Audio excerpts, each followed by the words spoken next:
there, we're ready to go. Okay. Yep. All right. Ready. So we'll start.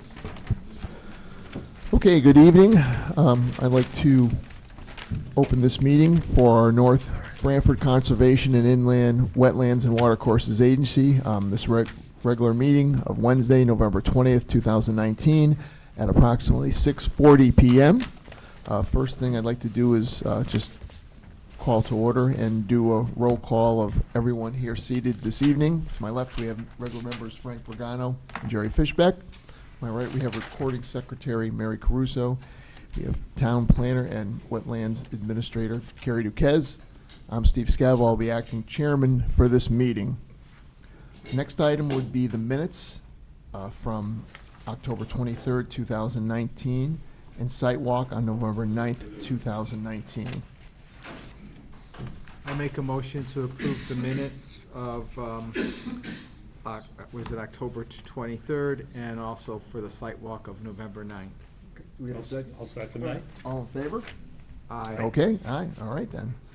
So next thing we're going to do is move on to item 4, public hearing. Item 8, IWWA 2019-3, site plan for construction of an active adult community, including 103 detached single-family homes, 3 apartment buildings consisting of approximately 100 units, clubhouse, in-ground pool, tennis courts, associated roads, stormwater drainage, extension of sanitary sewer, public water, communications, electric and gas utilities. Proposed work will result in the filling of approximately 11,690 square feet of wetlands, 900 square foot of a water course, and alteration of approximately 9 acres of 100-foot wetland upland review area at 50 Fowler Road. The owner applicant is Munger Brook Associates LLC. Application received July 24th, 2019. Item continued on August 28, 2019. Public hearing opened on October 23rd, 2019, and continued to November 20th, 2019. A site walk was held on November 9th, 2019. So, to start out, Carrie, is there anything that you have to add or No, to share with us? Anything? we're still looking for the drainage report, which I know the town engineer and the project engineer have been talking about. And we did have a site walk that was 2 hours, but it wasn't enough time We to need a second review the one, whole right? site, so that's something that we need to do The tonight, schedule. is schedule the second site walk. And then if you want to continue the public hearing after this evening, we will have to ask for an extension. Okay, at the end we'll. Okay, just to keep I that in think mind. the agency members support that. That's something we can talk about later on then. Okay. Okay. All right. All right, at this point, if the applicants have any new information or want to, I mean, you did a complete presentation last week, but if anything since the site walk or anything, feel free. Just Thank identify you. yourself for the record. Thank you. Good evening. My name is Joe Porto. Practice law with Pratt, Porto, Parisi, and Caldwell. Our office is in Hamden. We represent the applicant, Munger Brook Associates. So, thank you.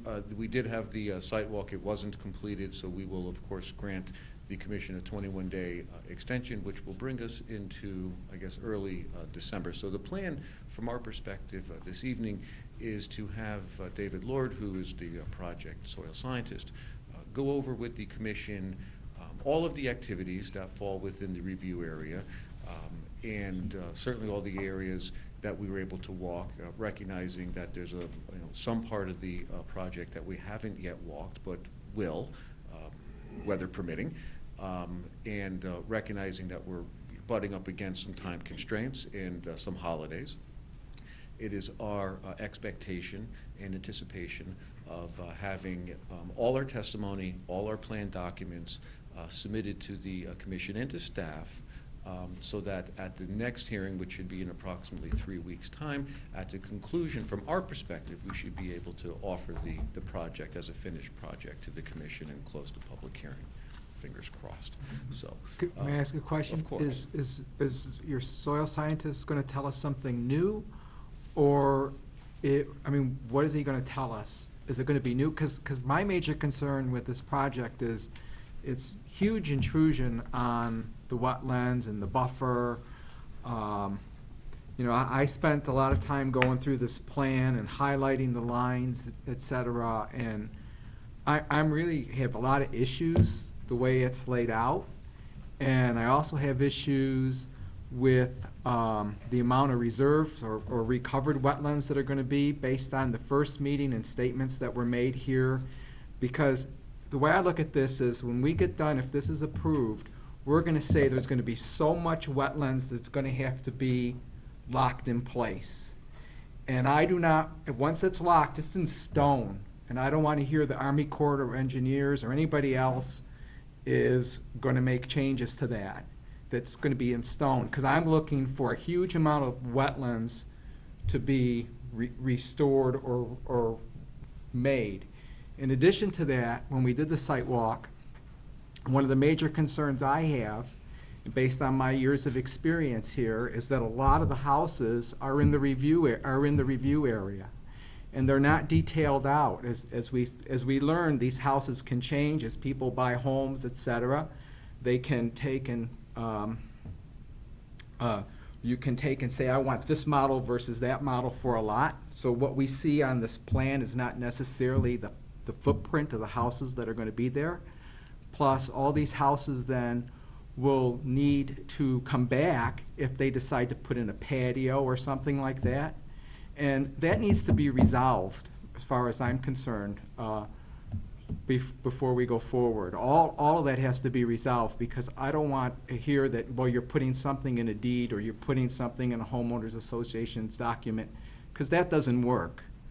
It's got to be resolved. Okay. Okay? So thank you. So those are things that are important to me, and unless he's gonna tell me something new, all right, because I don't want to hear the same stuff, truthfully. Thank you. So I can take one of those issues off of the table right now. The applicant's committed to the 4-to-1 compensation area that Mr. Lord spoke about at the last hearing. Okay, So that will perfect. be the size of the compensation area, if that's acceptable to the commission. Yeah, So and that was what we talked about up front. I agree But with then you. the statements were made that the Army Corps of Engineers would come back and could reduce it. We went back and forth on that with the engineer, and that's not acceptable to me. It has to be in stone. So I've just made it as rock solid as I possibly can. Okay. That will be the size of the compensation area. The applicant is committed to building out the compensation area in the exact manner, to the exact specifications that is in the material that Mr. Lord provided the commission at the last hearing, and how he explained it. Okay. And that calculation will include that portion which has already been disturbed at the entrance off of Fowler Road? Because So- that wasn't in the first calculation. So, one second, David. I'm going to defer the answer to that question to Mr. Lord, 'cause I don't know the calculations. But the information will be relevant that he's going to offer to your points and to your concerns. So I would like to have him start, and if the commission feels that it's not getting the information that it wants or needs to hear, then you'll Okay. let us know. But we have information that is specifically relevant and germane to your points and concerns, and your question will be answered as well. Perfect. Thank you. Okay, thank you. All right, then I guess we could proceed if,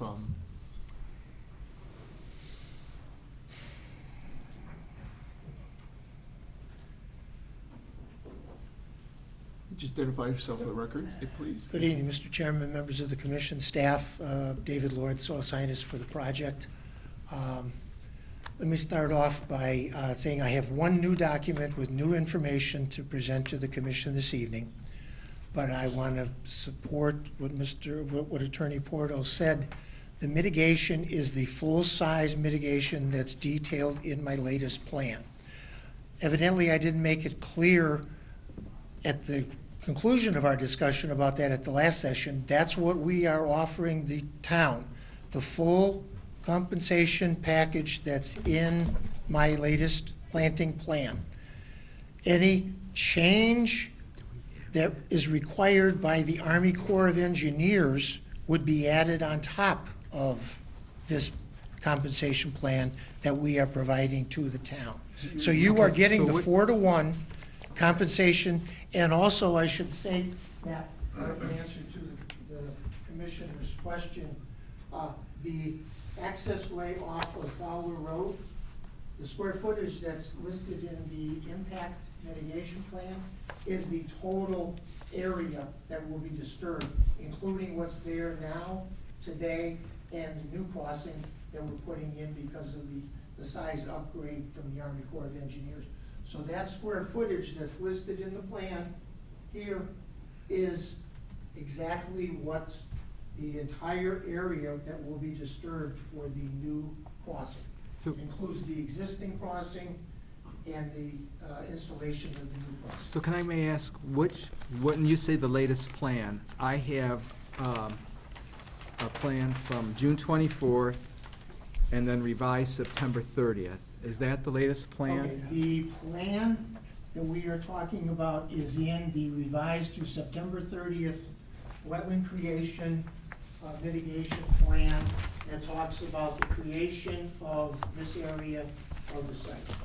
That's the 4-to-1 mitigation package. And it says, I think it should say stamped received October 3rd. Okay. All right, I just want to make sure we're looking at the right one. Yeah, that's fine. Yes, there was an earlier You know, version, you can but just that get this one one. was voided, and we upgraded to the plan that. Yeah, because when I look at the very second paragraph, it says if they don't require it, project would provide a minimum of 8,000. Okay, we That's stated not for the record, 30,000. I do need to change the wording in the plan, but two of us have now said you're getting the full mitigation package. There's no alteration to that. We So every appreciate, detail that's in the plan, you're getting. That one sentence that refers to the Corps of Engineers permit that we will be required to can be stricken from that. All right. That was put in for sort of extra explanation to this commission because we have another entity that will be involved with the compensation package for the project. But you will be getting the full 4-to-1 build out of the compensation mitigation area, which does include the entire disturbance area, existing crossing for Fowler Road, and the new proposed crossing structure in Fowler Road. So in your first paragraph, it says, states, the plan has been designed to create approximately over 30,770 square foot of new wetlands. That is the number we're talking about? Yes. Okay. well, we appreciate your clarification, as we were just under the impression there might be some reductions, and so at least now we know. No, there's no reduction taking place Regardless of the, with you the know, Army on-site Corps. mitigation plan Okay. for the Perfect. project. It will be the That's full about it 30,000 from day plus one. Okay. build-out that gives you close to a 4-to-1 compensation. And if I could just expand a little bit more, we talked at the last session about one of the features of that expanded compensation mitigation. Again, usually you use it 1-to-1, some communities require 2-to-1. We're providing almost 4-to-1 compensation. I know the chair and I had some discussion about the compensation, the expanded compensation area. Also, in addition to the direct impacts, by looking at some of the secondary impacts and encroachments into the upland review zone limits, primarily the 50-foot, and I'll go into that in a minute with a new document that I have to present to the commission. But that was also part of the overall compensation package that we are providing.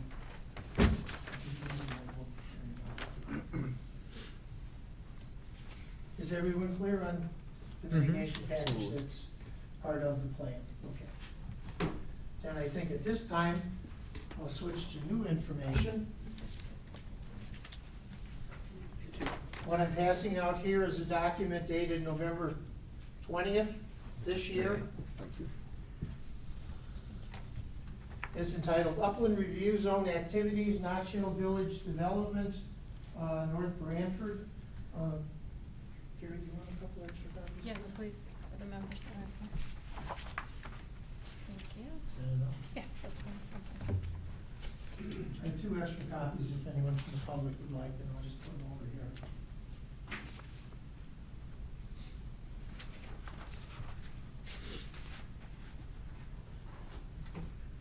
Okay, let me start by describing again the overall wetland impacts. We have an access off of Fowler Road with a road that runs through the property, takes a right hand or turn to the east, continues out to an access onto Route 22, Forest Notch Hill Road. The plan has been upgraded from a previously approved application before this commission. The two means of access and egress for the project is much more in line with sound engineering principles that provide two means of ingress and egress from a project of this size with this number of residential units. Previous to that, we had a crossing down in this area that provided an emergency access off of Frederick Street through a wetland area which was much larger, which was much lower on the wetland corridor, and provided for a much more significant level of impact, even from an emergency access point. What has been changed from the original plan is the addition of the property and the access point out to Route 22. That crossing has now been moved. It's a permanent crossing. It's giving us an increase in the level of safety, health and safety considerations for the project. It provides a wetland crossing at this point here. The wetland crossing is at the upper point of the wetland. It does not bifurcate the wetland into two somewhat smaller, less viable functions, especially southerly or above the wetland crossing.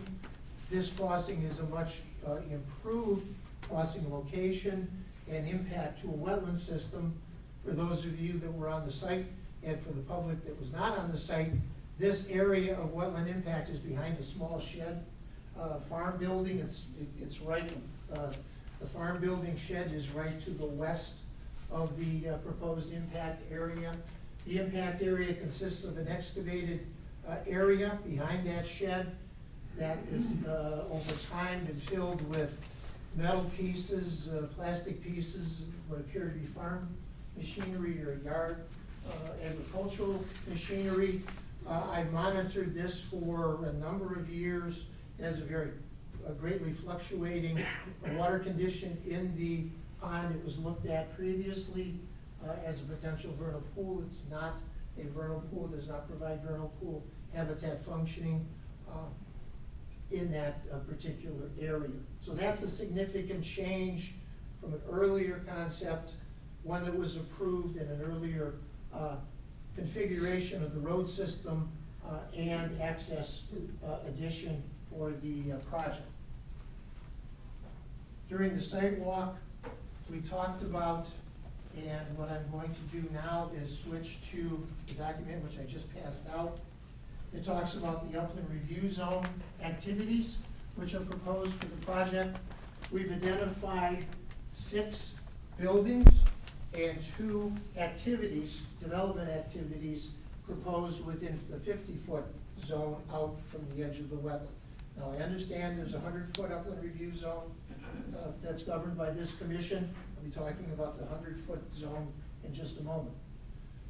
To begin, we have 3 houses at this point of the property. It's elevation, or excuse me, roadway station. You'll have to excuse me, I'm not used to using roadway stations in my, it's at roadway A station 3+00 to 4+00. It's in this area here. The houses in that area are currently 25 to 40 feet from the closest wetland edge. So they're well within that 50-foot zone, well, obviously within the 100-foot upland review zone. With the construction of the roadway, that distance becomes greater than 50 feet because of the construction of the road. We're not filling a wetland to get those houses outside the 50-foot zone. We're constructing a road which has the effect of creating that separation distance between those three houses and the outside wetland road. If those three houses were not there, the roadway would still be constructed. The changes to the upland review zone around that section of wetland would still exist. These three. I think that's an important point to make with the commission, that we're not filling to get houses outside the 50-foot zone from this particular wetland area.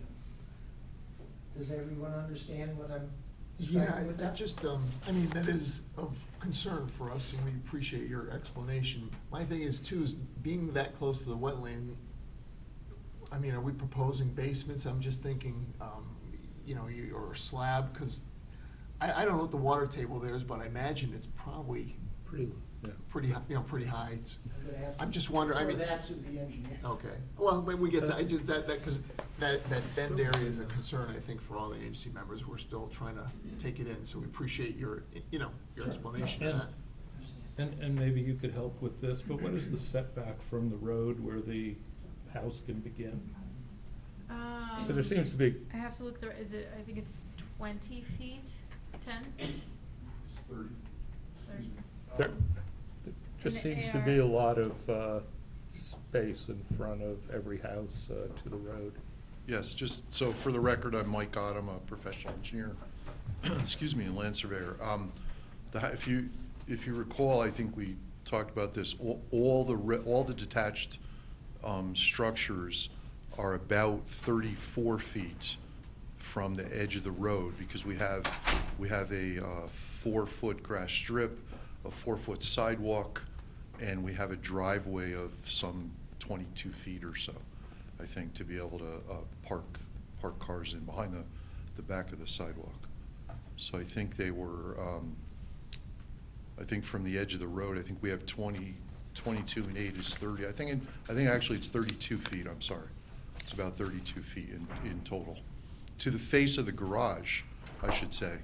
And you'll notice that some of the units are, the face of the actual living portion of the house is further back.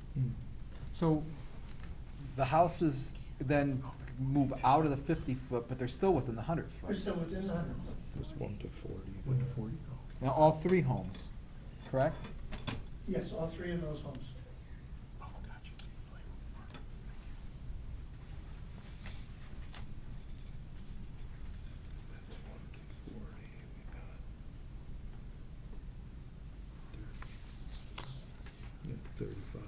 In the, as we discussed, the models that are shown on the footprints of the homes that are shown on this drawing are not fixed, because whoever buys the lot can choose another model, correct? They can use another model, but the commission needs to understand that no structural changes to the location or design of the house can be any closer to the wetland without coming back to this commission for a modification to the permit. So you will not find, for example, that the houses in this location or anywhere else on the site can move closer to the wetland than what is depicted on this drawing without coming back to this commission.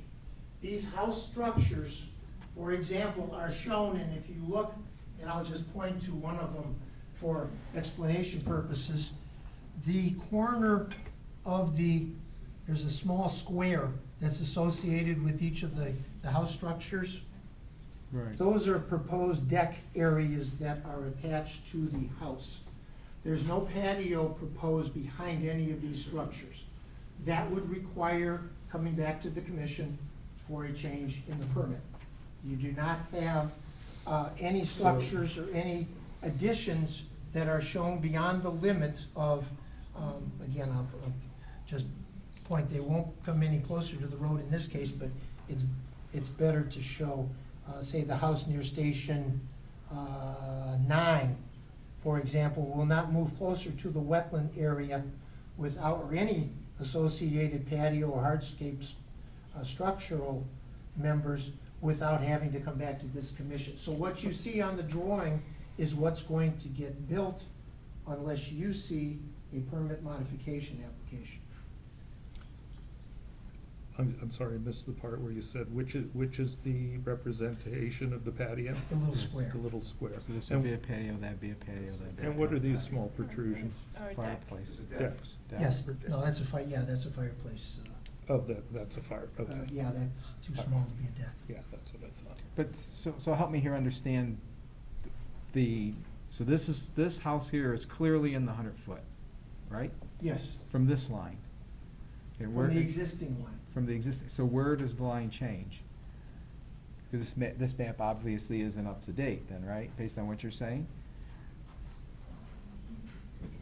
So I still don't understand. No, the drawing is up to date. The point I'm getting, or that I was making to the commission, is that there is a change because the wetland area map that's shown in blue here is changing, and the wetland boundary will now be down at this point near the solid dashed line, which changes the extent of wetland in that area about 35 feet, which Right. includes all of the roadway surface and the side slope area to the north. But be- Meaning that, sorry, just to finish that thought, meaning that once the construction's done, if this is Done. approved, Yes. then this 100-foot From this line direction. The would decrease 100-foot area, yes, would decrease down in this area here, by the 30. same amount that it goes out of.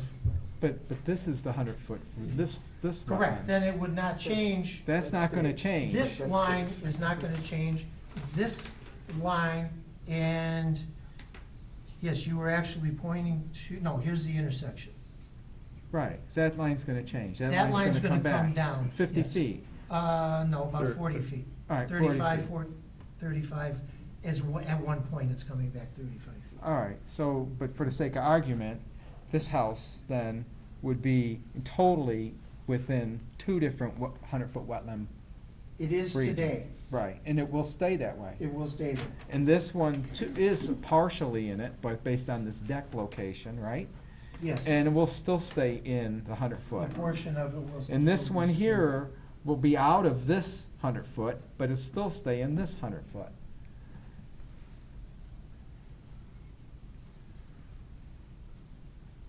Yes, So all three of these, no matter what you're doing, they're still in the wetlands. within the 50-foot, Right, within the 50-foot distance to the wetland.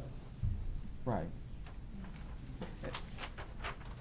That's all I was saying. So really, in terms of their impact on the wetlands and in the review area, it's literally unchanged.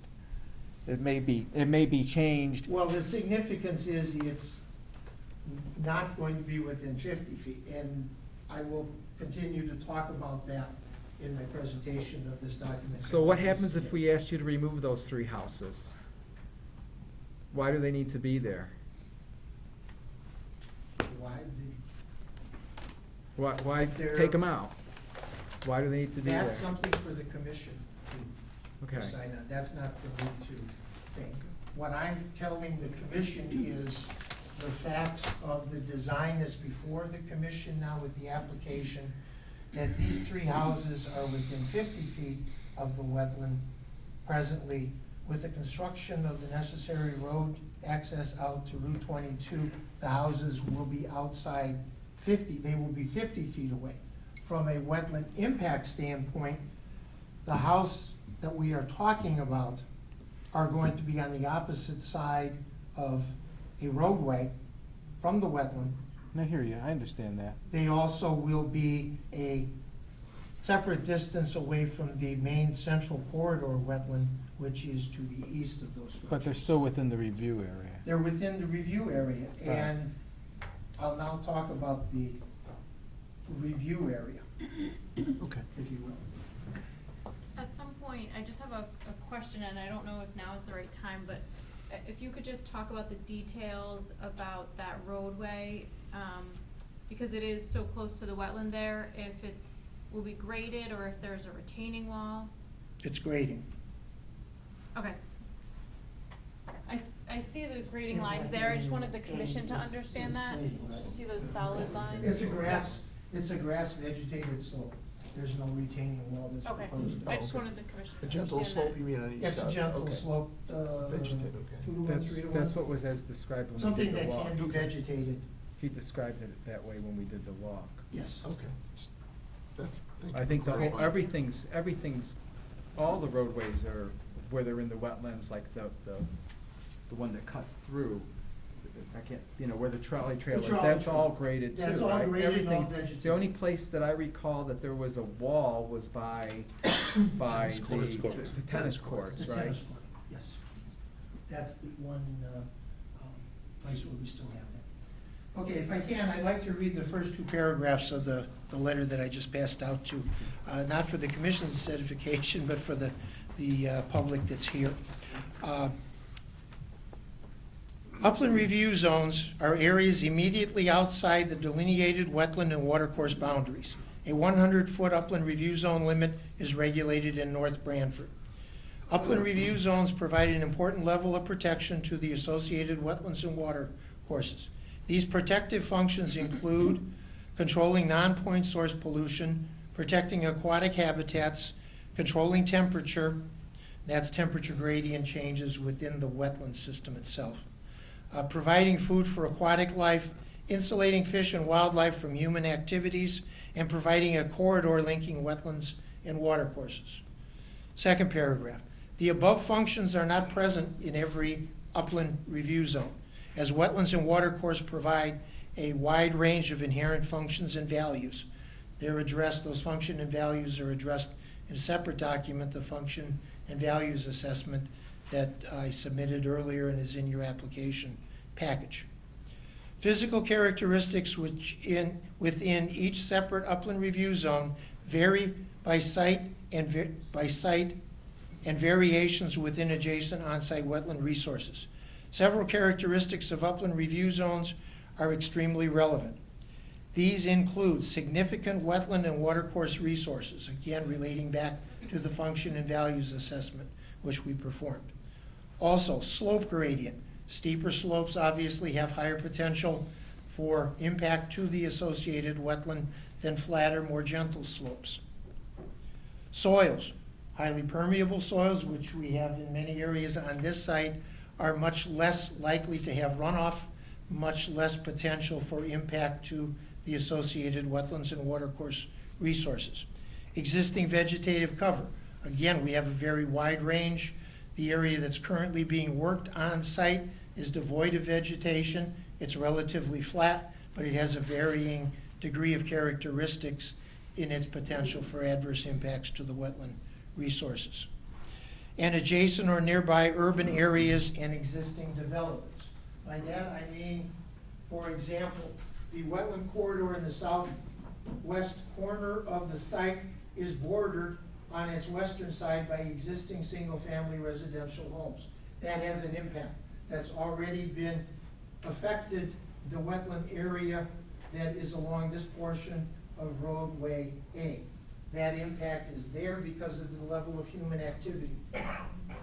The impact of that, just as an example, forest interior species which require a 500+ foot area of undisturbed tree cover and habitat surrounding a wetland would not be able to use the wetland, this wetland, for those types of habitat. Those types of species, the forest interior species, are not present within this wetland area because of adjacent land use. There's 3 residential, large lot residential developments to the south side of the subject property. There's a significant amount of woodland to their north between the existing houses and the proposed development site. Along the eastern side, there are commercial, industrial. That's my interpretation of what those businesses are. Fowler Road is an industrial commercial road. There's a lot of truck traffic and a lot of coming and going traffic associated with it. That has impacts to on-site wetland areas by virtue of the noise level and the human activity that takes place there. To the north, we have a large wetland system that borders Route 80, a very heavily traveled state road. There's also the historic use of the areas to the north and part of our development pad area where dirt bikes have disturbed the soil surface and created travel paths and areas where they've disturbed both upland and wetland areas in this portion of the site. All of those existing land use activities have an impact and an effect in the on-site wetland area. When the soil scientist like myself is looking at the potential impacts from a development, proposed development on a site, those are factors that we take into account. It relates again back to the 50-foot versus the 100-foot separation distance between a wetland and proposed development activities. It's important for the commission to note and to understand the purpose of the establishment of the upland review zones. They are by statute defined and considered different entities than wetlands. They're regulated areas, but they're not viewed statutorily as a prohibition zone like wetlands and watercourses are and can be. You have to review activities that are proposed within your upland review zone and make a finding that there is likely going to be a significant adverse impact to the physical characteristics and functioning of that wetland or watercourse resource in order to restrict, limit, or eliminate activities within the upland review zone. That's a very significant point, significant difference between upland review zones and wetlands. I know a lot of commissions refer to them as buffers. They refer to them as setbacks. DEP has on a number of occasions sent out announcements to various commissions saying, we would prefer you use the upland review zone designation for those areas outside the limit of wetlands, because that's, by statute, is what they are referred to as and authorized the review of, not buffers, which indicate that you have to stay out of them, or setbacks, which indicate even stronger that you have to stay totally out of those areas. You have to look at areas and propose development activities within upland reviews based on the potential for that impact or that development activity to have a significant adverse impact on the associated wetland resource.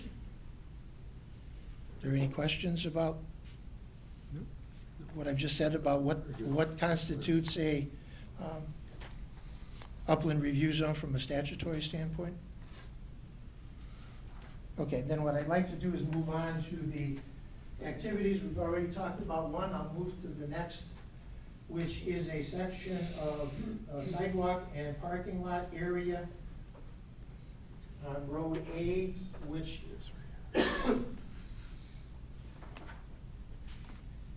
is adjacent to roadway station 6, which is right in this portion, in this area of the roadway.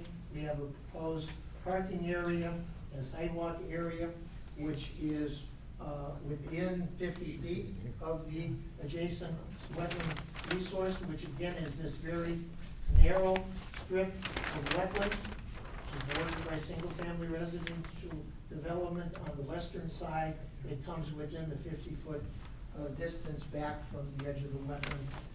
The significance of that particular encroachment into the 50 feet, within 50 feet of the wetland, is that that area of hard surface, the drainage off of that is piped, is collected in a storm drainage system.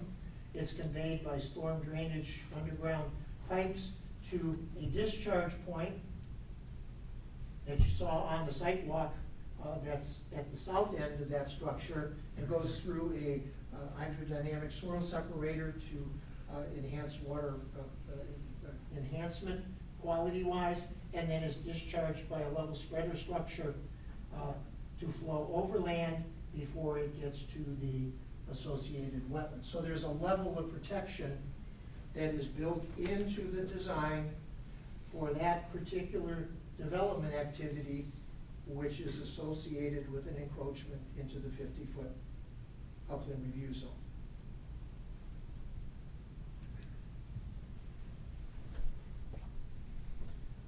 The third activity is the construction of the retaining wall for the tennis court, which is located in this portion of the site. That's within the southeast corner of the tennis court is within 8 to 10 feet of the actual wetland area. That's the most, significant encroachment that I'll be talking about this evening as far as its relationship to the wetland area. Again, drainage off of the tennis court is not going over the side directly into the wetland. That is being graded back in a westerly manner into the proposed drainage system, goes through the swirl separator for a water cleansing function, and then discharged into the water quality swale, again for overland flow through the wooded area. The woods in this portion of the site, as the commission saw during the site walk, has a very thick leaf duff. Duff is previous year's leaf drop and the partial decomposition of the leaf material. You also have the last or current leaf drop in the case of the oaks in this area. The current leaf drop is also visible on the surface, but it's got a spongy feel to it. It's enriching the organic matter content within the area. It's improving the infiltration of stormwater into the ground rather than runoff. Overland flow, I doubt if any of the commissions, I certainly have not in any of the times I've been out on the site, see any kind of soil erosion or sedimentation movement off of the uplands through this area of the site, either to the main central wetland area or to this narrow finger. It just doesn't occur because of that leaf material cover as well as the tree cover and the shrub understory vegetation in there, and is also a function of the existing grades and, most importantly, the soil characteristics that are found in that particular area of the site. Going on with the retaining wall for the detention basin, or with the tennis court, two sides of that will have a retaining wall, the eastern side and the southern side of the tennis court. That's to limit the amount of grading that needs to be done associated with that. You heard during the site walk that the work can be done from the inside of the retaining wall. You don't need to work on the outside or downhill side of the retaining wall. A disturbance of 1 to 2 feet needs to be done on the outside temporary to place the foundation for the first block in that, but that area is backfilled and revegetated with grass and allowed to go through natural succession to establish ground cover vegetation. The remaining portions of the wall are built similar to a Lego wall, if you will. From the inside, those areas are built up a layer or two and then compacted in place with a geotensar grade geotextile fabric behind it, so that not only the wall acts as a solid piece, but that tensar material acts and makes the wall unit itself the equivalent of a 6 to 8 foot thick wall for the tennis court. Excuse me, is it permeable? Yes, it's an open weave grid with openings that are almost the size of my notebook. So groundwater can flow right through? Groundwater flows right through them. There's no problem with that. I know I said it to some members that were on the sidewalk. I actually have this kind of a wall at the rear to my house. I've got a 6.5 foot, in some place, wall that's been in place for 12 years now. I have an in-ground swimming pool on top of it. I've checked it. I actually set stakes to monitor if the wall was moving because I wasn't sure. It has not moved 1 inch in 12 years. In this case, though, groundwater will be minimum because the tennis court obviously is impervious and Correct. not a You lot. do have the potential for groundwater underneath, and there are weep holes and drainage structure Okay. through this. And no tennis court or no hardscape such as the tennis court area, is 100% impermeable. There's always some water that gets down through there, but that is allowed and would go through the geotech fabric with no hindrance to that. The importance and significance of this activity, while it is very close to the wetland edge, it's also very close to a wetland edge of a very large wetland corridor. The significance of that is this is a small area at the edge of the wetland. The remaining portion of the wetland is not to be encroached upon, and significantly, the eastern side of that wetland corridor is also not going to be impacted on. In my opinion, this area is not going to see any measurable adverse impact to its existing level of functioning and values of the wetland system from this activity. And certainly in the long term, there's going to be no lessening of the level of functioning that occurs here today. After this is put in, it will be, the wetland will be functioning in its existing level from an environmental standpoint.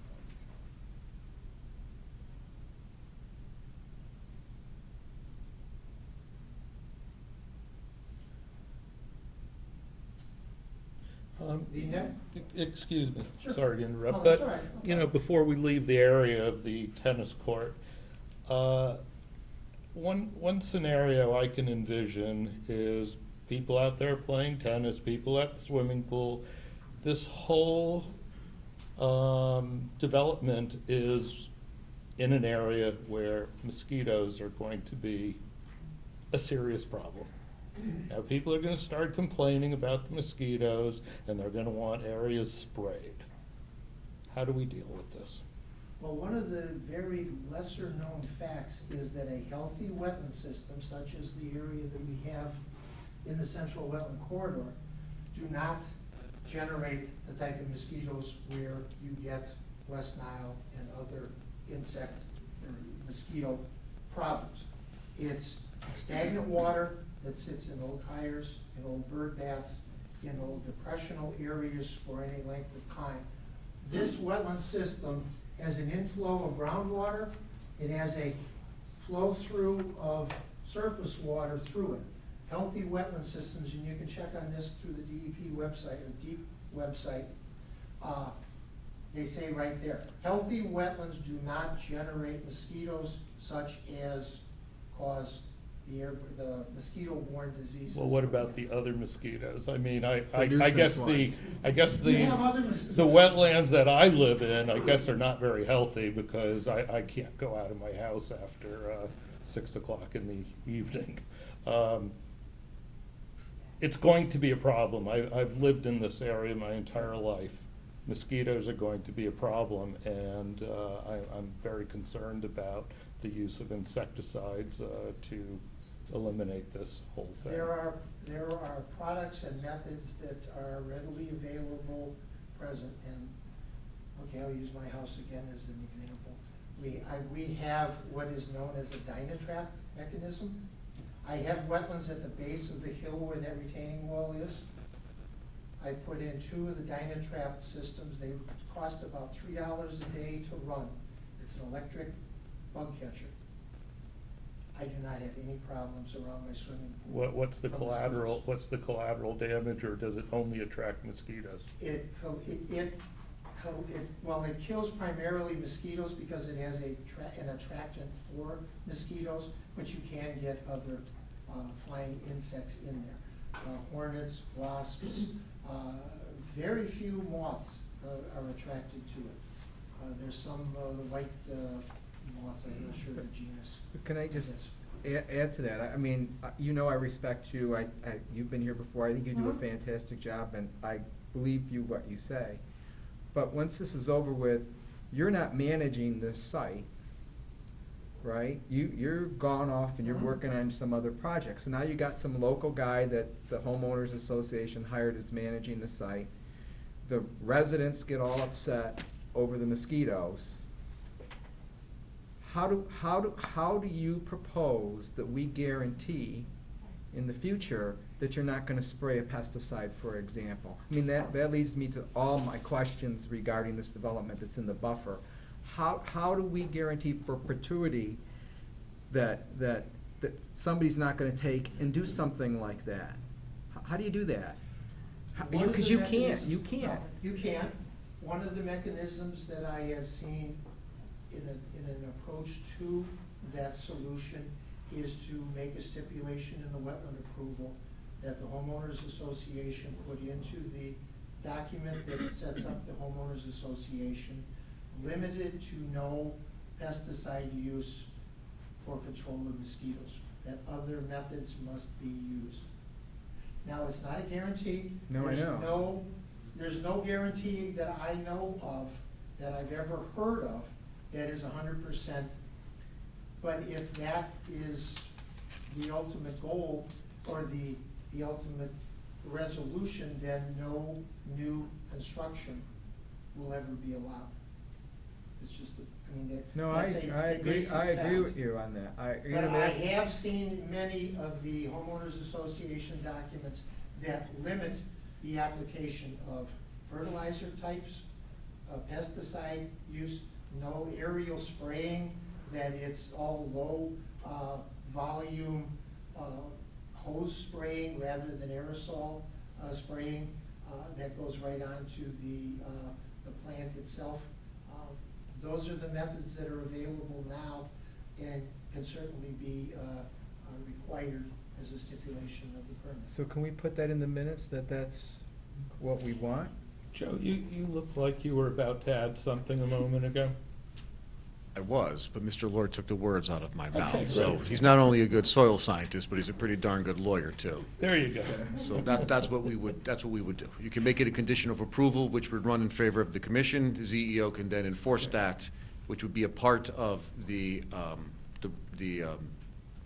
condo docs. Yeah. And that would be the only way to do it. And in addition to that, going back to the statement I made up front, the footprints of the houses, and they have a deck, that's nice. But a lot of these homes do fall in the 100-foot review area. And my concern is, that, I mean, this is a homeowner association, right? So the homeowners can make modifications and do things, I believe. How do we guarantee that they're gonna come back to us if they decide 5 years from now to extend this deck?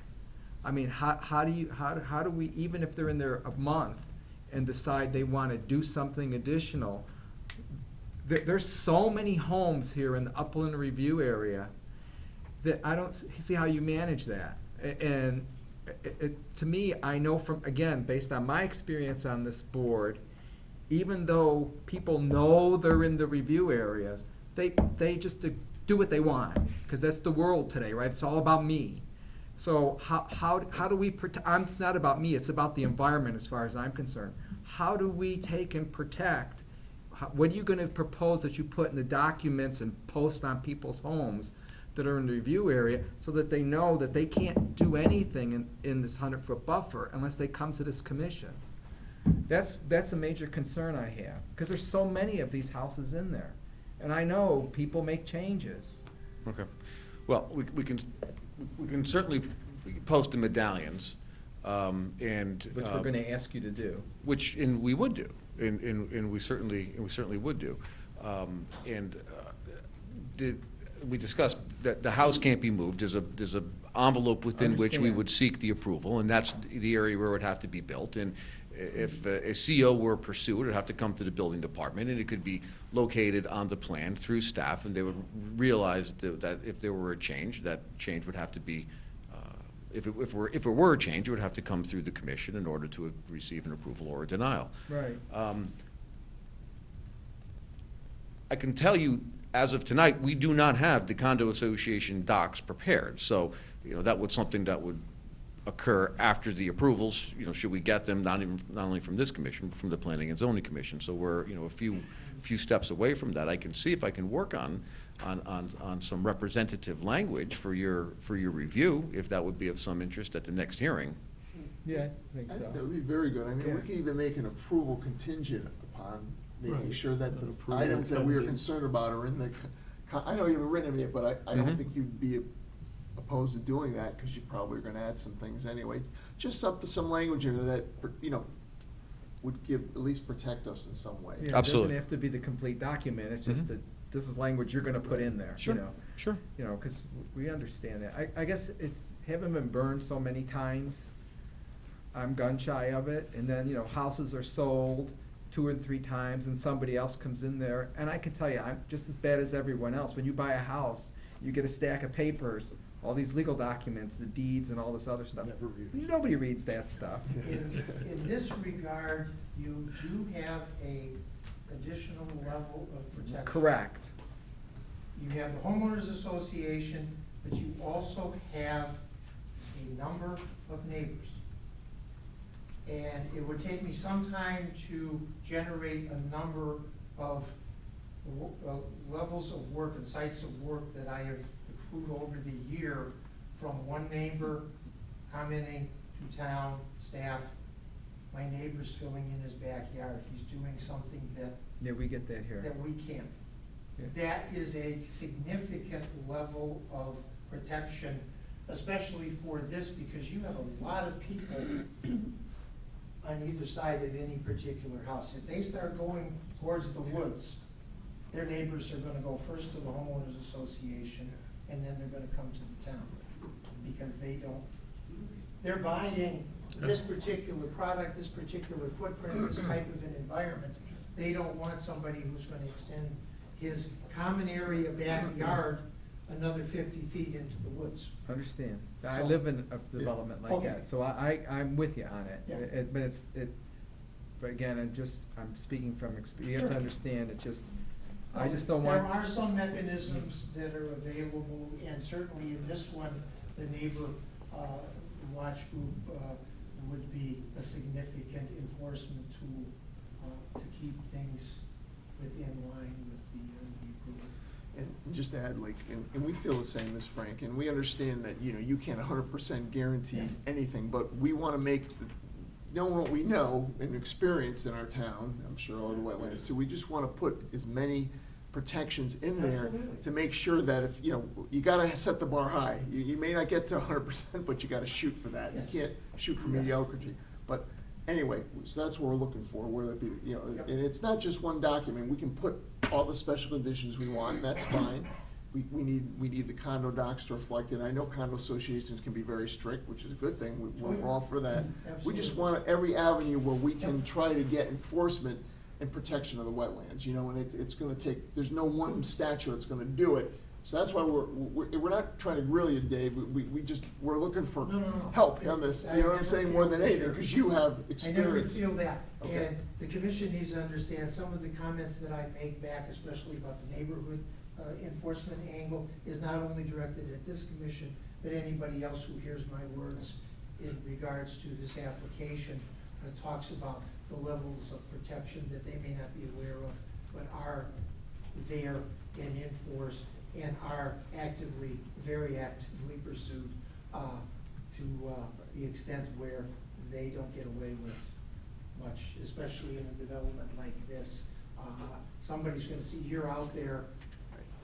There's not doing it buffer, in the there's not open. like a wooded buffer between like a lot of the Yes, lots it's in not like a town, so you single-family can't, house you can't that's hide anything, I hiding, understand. That's but- set in a wooded setting that's got a 50 or 100-foot wide Right. tree line between houses. So in theory, I agree with you. I think the power of the public is very good in this, it's one part of it, but we're looking for, like, Sure. again, we're looking for the whole package, whatever we can do. Okay.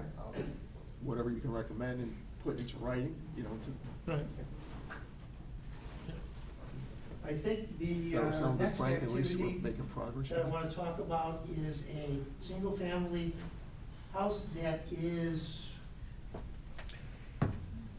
right here. It's associated with roadway station 9+00 on Road A. The house, the back of the house, the furthest back from the roadway the house goes is 45 feet from the closest wetland area. Again, that's that narrow wetland corridor. It's an isolated pocket-type wetland that was cut off from any connection It's over with here. the old trolley bed road right of This way. one here. I think a couple commissioners and some of the public have walked down that slope. Yeah. You have a slightly Yeah. tree slope that's on about a 3 to 5% grade. These two. Goes down to an area that, if my wetland flags weren't in place during the site walk, you probably wouldn't even have recognized it as a wetland, because there's no water, the soils are not moist, there's no vegetation, ground cover vegetation, which is the easiest to spot. There's a few trees, and some shrubs, but it doesn't look like a wetland. That area, again, for those reasons, the 45 feet, the existing vegetation, the leaf cover, and the environmental significance of this wetland area, in my opinion, this does not represent a significant potential for environmental impact to that wetland area. And Dave, you made a comment before, which was very valid about, the protection that a lot of the vegetation from the different types of trees, the leaves decomposing, enriching the soil, and providing, more absorption for the, for the runoff. And in that area, and my point is that we understand that when you do stuff like this, some trees are gonna have to come down. You can't, Yes. but we wanna make sure that we minimize that also, because again, that they're protecting and, and adding, a important function, Yep. being the amount of wetlands. So we're hoping that, all the plans and everything, and I have to go back and look at them, but we just wanna minimize, I know it's the amount of, especially the larger trees, the ones that have been there a while. You can tell, some, it's been disturbed, there's that. Again, with this type of development, and I'll use the example that we're talking about now, has a rear clearing limit for the houses that are being built on there. That's set, that's the tree line that's gonna be behind Okay. these buildings. There's not gonna be one that's gonna go back 75 feet, that's not gonna go 40 feet. Right. They're all gonna be uniformly set, marked with the medallions right, and the right. posts, so that you walk out there and you've gotta totally disregard the post to do something, Right. and then your neighbors are gonna be aware Well, of it. we if hope, it's well, the I last mean, thing. I think the placards will really help, because at least people will go out in their backyard who know nothing about wetlands, saying, what Yes. the heck is this? And then Exactly. maybe it'll educate them. Exactly. Because we know the number one encroachment of houses, and is they want to extend their lawn any way they can, Yes. They don't necessarily want to dump or hurt anything, but they'll, you know what I'm saying? Yep. And that's what, that's a Well, again, concern. with this type of development, and this probably isn't Right. necessarily for the wetland commissions, but for the general public, this type of development is managed, the homeowners association got it. pays a ground Right. crew, they mow the lawns. So Right. they're not gonna wanna mow any more grass Right. than they have to. No, I understand. They're not gonna have wetland creep that's gonna move that grass line further into the woods for Right. any one of these houses. They're all gonna be uniformly installed Right. and uniformly maintained. And along with grass, back, yard creep means all of a sudden some trees fall down on the Yes. wetland. We've seen that, believe me, that's an old story. So anyway, we're just trying to, Not a problem. minimize that. The next the next encroachment into the 50-foot zone is a single-family house that's on the cul-de-sac of Road B. In this location, it's east of the cul-de-sac and just north of the cross-country sewer line, which runs through this area. It's this house here, which is approximately 30 feet from the wetland edge. right here.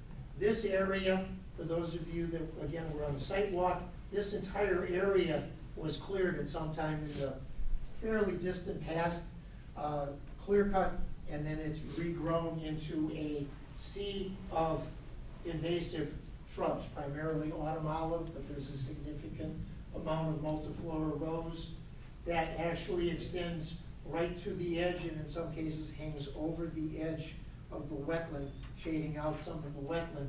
The Russian olive with the drooping branches will actually grow right up to and overhang the edge of the wetland. Those areas around the road were cleared for the site walk, but you could see the edges that were not cleared, the existing stands of those invasives that are there. More importantly, this area of wetland in this area here shows very clear signs of disturbance activity. Probably, and I'm only making a educated guess. When this area was cleared, there's, for example, there's an old roadbed that runs along here and then comes up through here. Didn't see that on the sidewalk, but I did see it when I was establishing or reestablishing the wetland boundaries.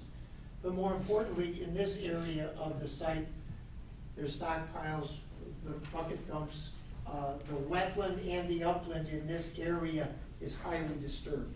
There's very little topsoil in the wetland area. It's indication that that was disturbed at some time in the past. Again, resulting in the growth of the invasives that come in like the disturbed soils. So we're not dealing with a pristine, high-value, high-functioning level wetland system within 30 feet of this house here.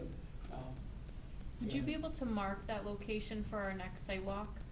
Just Sure. so they could see Yep. the proximity? That's no problem. Okay, thank you. We can do that. I'm looking over at the engineer to make sure he's writing it down. The last activity within 50 feet of the wetland is located in Road E. It's a single-family house that's just into the tip of the 50-foot zone. There's a wetland that extends on-site along the eastern side and extends significantly off-site to the terminus, and I'm not sure exactly where the official Fowler Road stops, but it goes off-site. This is the property line, and it extends off-site onto this property to the east of our site. This wetland, especially the on-site area, shows very clear evidence of past historic disturbance activities. The wetland in this area where the upland review zone is in conjunction with this house is highly disturbed. The topsoil layer or the surface layer of the wetland is extremely stony. It's, you can see very little soil in between all the stones that are on the surface. We didn't walk this portion of the site. I can show it to you on the next site walk, this area. So, again, you have, I'm sorry. No, go ahead. I was just gonna say, so you have a altered, degraded, from a functional standpoint, still wetland by soil type. It still has wetland plants on it, but it's predominantly multiflora rose. The trees are native. They're of a moderate to a mature age, interior to the wetland boundary. But again, it shows signs of past disturbance activity. How long ago do you think that disturbance took place? I can't do, 50 years plus, or? I would say it's longer than, don't hold me to this, but it's probably 20 years. Longer than 20 years? Yeah, because some of the vegetation that's coming up now is of sapling to whip size. So they've been able to reestablish some native vegetation in there. The age of the area is related to the amount of sunlight that was able to get to the surface of the wetland. It still has a lot of ground cover vegetation and multiflora rose within the wetland and right immediately adjacent to it, indicative of an area that gets sunlight down onto the surface of the wetland. From an application standpoint, and important from the commission standpoint, there is a landscape plan for the reestablishment of native vegetation, permanent vegetation in this portion of the site, in the upland review zone, out to the rear of the houses along this portion of Road C, that will reestablish the stockpiles that you saw out there. Those are gonna be removed from that area, regraded to an extremely flat slope with direction of flow in a generally northwesterly direction over a flat grade through dense ground cover vegetation. So there will be some upland reviews on restoration in that area. We're working with the landscaper that will have details of that should be ready for the last session the public hearing. So that area, which is degraded in its present condition, is going to be significantly enhanced as part of the overall development project that's before you tonight. So those landscaping details will be included on future plans, or it's included on plans that we have? Or in a report that you did? Future plans. Okay. They will have to be future plans, because we've seen a preliminary or a first attempt at the landscaping Yep. plan. It did not focus significantly enough for our Okay. perspective in this area of the site. It focused more around the individual units and the landscaping around the development portion of the site. And lastly, on page 4, we come to the area between 50 feet and 100 feet. The proposed development activities to be located within the 100-foot upland review zone on this site include roadway construction, residential housing construction, construction of a clubhouse facility with pool and tennis court, the sanitary sewer installation, and the stormwater management measures, which the engineers already presented on, so I won't go on to that point. The erosion and sediment control measures, or the protective measures, all within the upland review zone areas that are obviously outside of the building footprint for any of the structures themselves. Some of the structures are within the 100-foot upland review zone limit, but are significantly farther away, preserving much of this important, from my perspective, wetland corridor that runs through the center of the site and connects to Munger Brook. That corridor and a significant portion of your upland review zone limits in their entirety will be preserved with the project. Significant protective measures are available in the zone that we're now going to be talking about, in that zone from 50 to 100, in some cases from within the 0 to 100 foot upland review zone limits. They include the establishment of erosion and sediment control measures. We talked a little bit about those on the sidewalk, the temporary sediment basins, the silt fence barriers, which are shown on the drawings. The placement of erosion control blankets on all constructed slopes that are 2 to 1 or steeper will have erosion control blankets. That's a netting product with straw established. You put it down once on a seeded slope, you pin it in with large staples, it stays in place, you don't have to go back and reconstruct that slope. It provides immediate erosion control, immediate sedimentation control. All of the slopes that are associated with the trolley crossing and areas to the south and a little bit to the north are going to have those erosion control blankets. And any slopes that are 2 to 1, is it 2 to 1 and steeper, or 3 to 1? 3 to 1? 3 to 1. That's a little bit shallower slope. So there's 3 to 1 slopes and steeper will have the erosion control blankets put on there. It's a significant level of protection for immediate stabilization of constructed slopes, so that you do not get migration of sediment. You have the general measures: silt fencing, stake hay bales, regrading of existing disturbed areas to the site to very flat grades. We've already talked about this area, which now has some steeper grades, is lacking vegetative cover, is going to have grades reshaped to flatter slopes and vegetatively stabilized. All disturbed soil areas that are established during construction of the project would be stabilized under those specifications. 3 to 1 or steeper slopes would have erosion control blankets, but they have vegetative stabilization measures under all of them.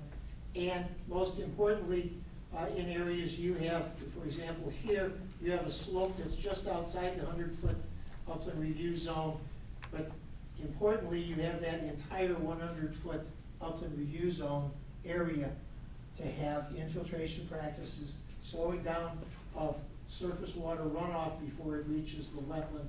That same function is protecting the majority of the central corridor, the eastern corridor, and areas around the other portions of the site, protecting the most important resources on the site from degradation.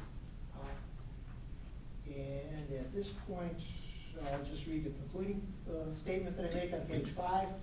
In my professional opinion, the level of site planning detail provides a very high level of protection with flexibility and redundancy for all on-site wetland and watercourse resources. This project is currently designed and depicted represents a balanced approach to site development and resource protection. The existing levels of wetland and watercourse functions and values are protected, as well as their long-term environmental functioning at present or higher environmental functioning. And by higher, I mean where we are doing enhancement, wetland creation, and providing additional plant materials to the site. In some cases, we're actually elevating the environmental functioning of some of the on-site wetland and watercourse resources on the site. Protecting as is and increasing the protection and functioning of those system areas. I think that's all I have to present at this time. Do you have any additional questions now or later? Yeah, I just have a general question. That was a very good presentation, very detailed, and we appreciate that. Just a general question about this site and also other sites. When we come onto a site like this that we know has been disturbed, probably seriously excavated, like you said, 20, 30, 40 plus years ago, you come into a site like this. So part of that's why you see a lot of the invasives, because the topsoil has been disturbed and taken off, and certain species propagated there. And also, I'm just wondering, I would venture to guess that changes a lot of the wetland lines and everything. If we were looking at this site in its undisturbed state with the, topsoil, maybe different grades, we know there's water through here, but that greatly affects a site like this, correct, overall, when you have a massive excavation going on? This type of site would have more excavation and removal. It's apparent from its past history. There's been more material taken off-site than deposited. Some of it has been moved around. Right. This area that we talked about here, that shows some signs of disturbance. Right. It's been pushed around. It can change the wetland boundary that we look for. I can go approximately 2.5 feet. Sometimes if it's the right kind of material, I can go up to 3 feet with my auger through fill to find the underlying feature. That's about as deep a layer as I can go through with hand Right. equipment. So there is some verification or identification of those kinds of soil areas. You'll notice in my soil report, it says disturbed soils taxonomically identified as aquants are found on the site in various places where some of those encroachments have changed what could have been the native or natural soil orientation. So yes, it is possible to the best extent that I can. I try to Right. identify those areas and include them, obviously, if they are in wetlands. Okay. It's not part of this application, but something that the commission can look for when you walk. Well, I was the site. asking more as a general question for future. Well, if you see a map that has a wetland line that goes like this, and then all of a sudden there's a big bump out, and then it goes back, and that line on either side of that bump out is in the same orientation, that's probably fill no matter what it's covered with or vegetatively. That's a pretty good indication, even on a small scale. Mother Nature doesn't do a lot of right angle turns along wetland boundaries. They're more uniform, more They're straight. more uniform, gradually curve, linear. No sharp bends, right, which makes sense. Thank you, I appreciate that Sure. explanation. Okay, that concludes Thank what I you. have. Okay. So at this point, before we turn over to the public, Yeah, turn just the board one- over. so or one more quick Mike, point. you have Thank anything you. to say? Oh, okay, we just, you're welcome to speak. But I just. I don't wanna mess it up. Okay, no, before I turn over to the public, I just wanna let you have your fun, Thank you, thank you. Go ahead, proceed. So, one comment I wanted to make is in regard to walking trails. So we are working on that, and we have been in contact with Mr. Sargent, and the plan is to meet with staff and the project engineer, and to look at alternatives.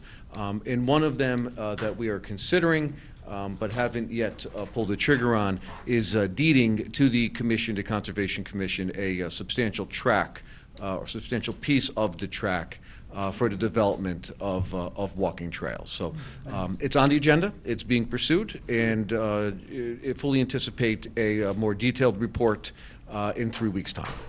Very good. Yes. I forgot one thing at the last session, the commission was talking about the density of this development versus the previous application that was approved. The previous application, I think it was 2006, Sounds about right. Yeah. was 270 units of housing Okay. in 18 three-story apartment buildings. 18 three-story buildings. This development proposes 202, a reduction of almost 70 units of housing. We have 3 apartment buildings. They're not scattered throughout the site like the previous application. They're located in one location here. So from a size, number of units and a size of building structures, this is a great reduction.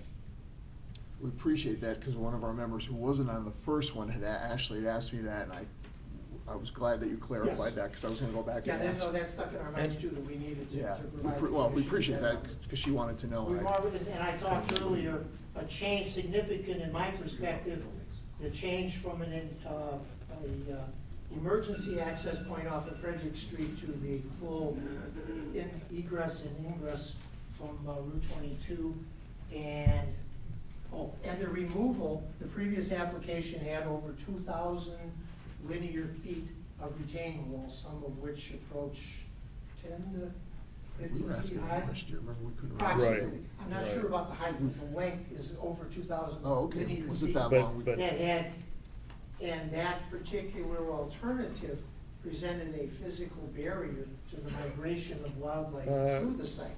It's my recollection that those retaining walls were modified into, We tried to get them as modified as we could. The initial intent with the retaining walls was to limit the footprint and the encroachment towards the central western corridor because of the slopes we were dealing with and the limitations of taking a larger size structure and putting it into portions of the site like this. But yes, there was some modification, there was some great and alterations to that terrace, if I remember. terraced. Terrace, right, Terraced. So it wasn't a Stone. solid wall, it was a Right. terrace type, but there were a significant amount of retaining walls Yeah. that were. No, this is better. So that's another type of alteration or alternative that is not incorporated into this. We chose not to do those types of structures with this application. I just wanted the commission to understand some of the alternatives, the planning alternatives that were previously approved, were considered, but were not incorporated into this particular. And we appreciate, because we were gonna pull out the old plans, because we, you know, you can't remember everything, so I'm Sure. glad you focused on some of the key things Okay. that we were concerned about. Very good, thank you. Thank you. So at this moment, do you have any other comments? I'd just like to turn to the public, let them speak a little bit, or if you, unless you know. Good, okay. So at this, okay, we still have time if you have any other points. So at this point, if there's anyone from the public who would like to speak, just please address us, and then, if there's any issues, we can refer them back to the applicant. So all you have to do is stand up and identify yourself for the record, and proceed. Scott Small, Notch Hill Road. Just a couple of clarifications. You just talked about the units. How many units were there on the last one, housing and apartments, and how many are there You now? mean the original one? The original, Yeah. Oh, that was, 270. 270, right, and now it's All 202. units, or just In 18 apartment. In 18 18 apartments. three-story apartment buildings. Then what is it now? About 100 units in 3 apartment buildings. 3 apartment buildings, but, okay. And those, you don't know how many units are in those? Approximately 30. Okay. Yeah. And then then, the other question, you talked about those medallions on posts that are being installed, so people don't know, where are those installed? Well, you can talk to us about that, if you're asking, right? Wetlands buffer? Yes, Or is well, that- what is we'll that do the is- buffer zone or no. on the actual Yep. wetlands? Yep. Where do those medallions go? Those will go, again, that's actually a good question, Kara, because I'm trying to remember exactly, we obviously, do we do them right at the wetland buffer, or do we do them at the 50? I couldn't remember. At the 100, so the. The 100, right, that's yes. right, okay. Yep, so the wetlands. So those medallions will be in some people's living rooms, right? Good point, yeah. Right. So, That's where they're going, yeah. So- But, so, and then those medallions are intended to just tell them that they can't do anything beyond that line? right, basically, anything, we regulate everything within a 100-foot buffer, even if we, whatever we approve here for any application, but that means that anyone that wants to do something else, like put a shed or, create a dirt track or whatever, Yeah. they have to come before us, regardless of what the condo board says. I mean, they have stricter regulations, but those are our regulations, right? And that includes taking down trees. Right, Mhm. in the wetlands, right, you can't take anything down unless our approval. It's not really that- important. But, Yeah, it's good but, to it- know. yeah. And they're We've, looking yeah, for you've done it differently for different, Right. projects. I think we've So typically, it's been a 100-foot upland review area because that's within someone's backyard. Right. Looking at Shantz, it's, Right.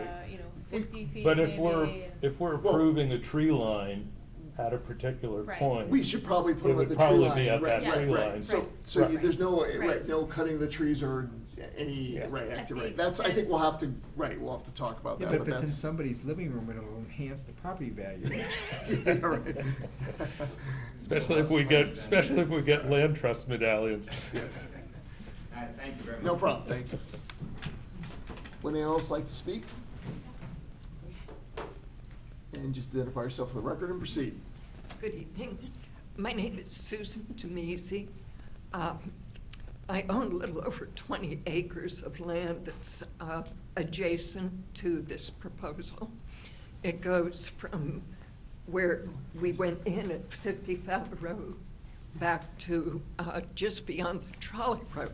Excuse me, you're the owner of Source, is that correct? Among other, yes. Okay, Yes. thank you, yeah. Obviously, we didn't get over to that side with the sidewalk.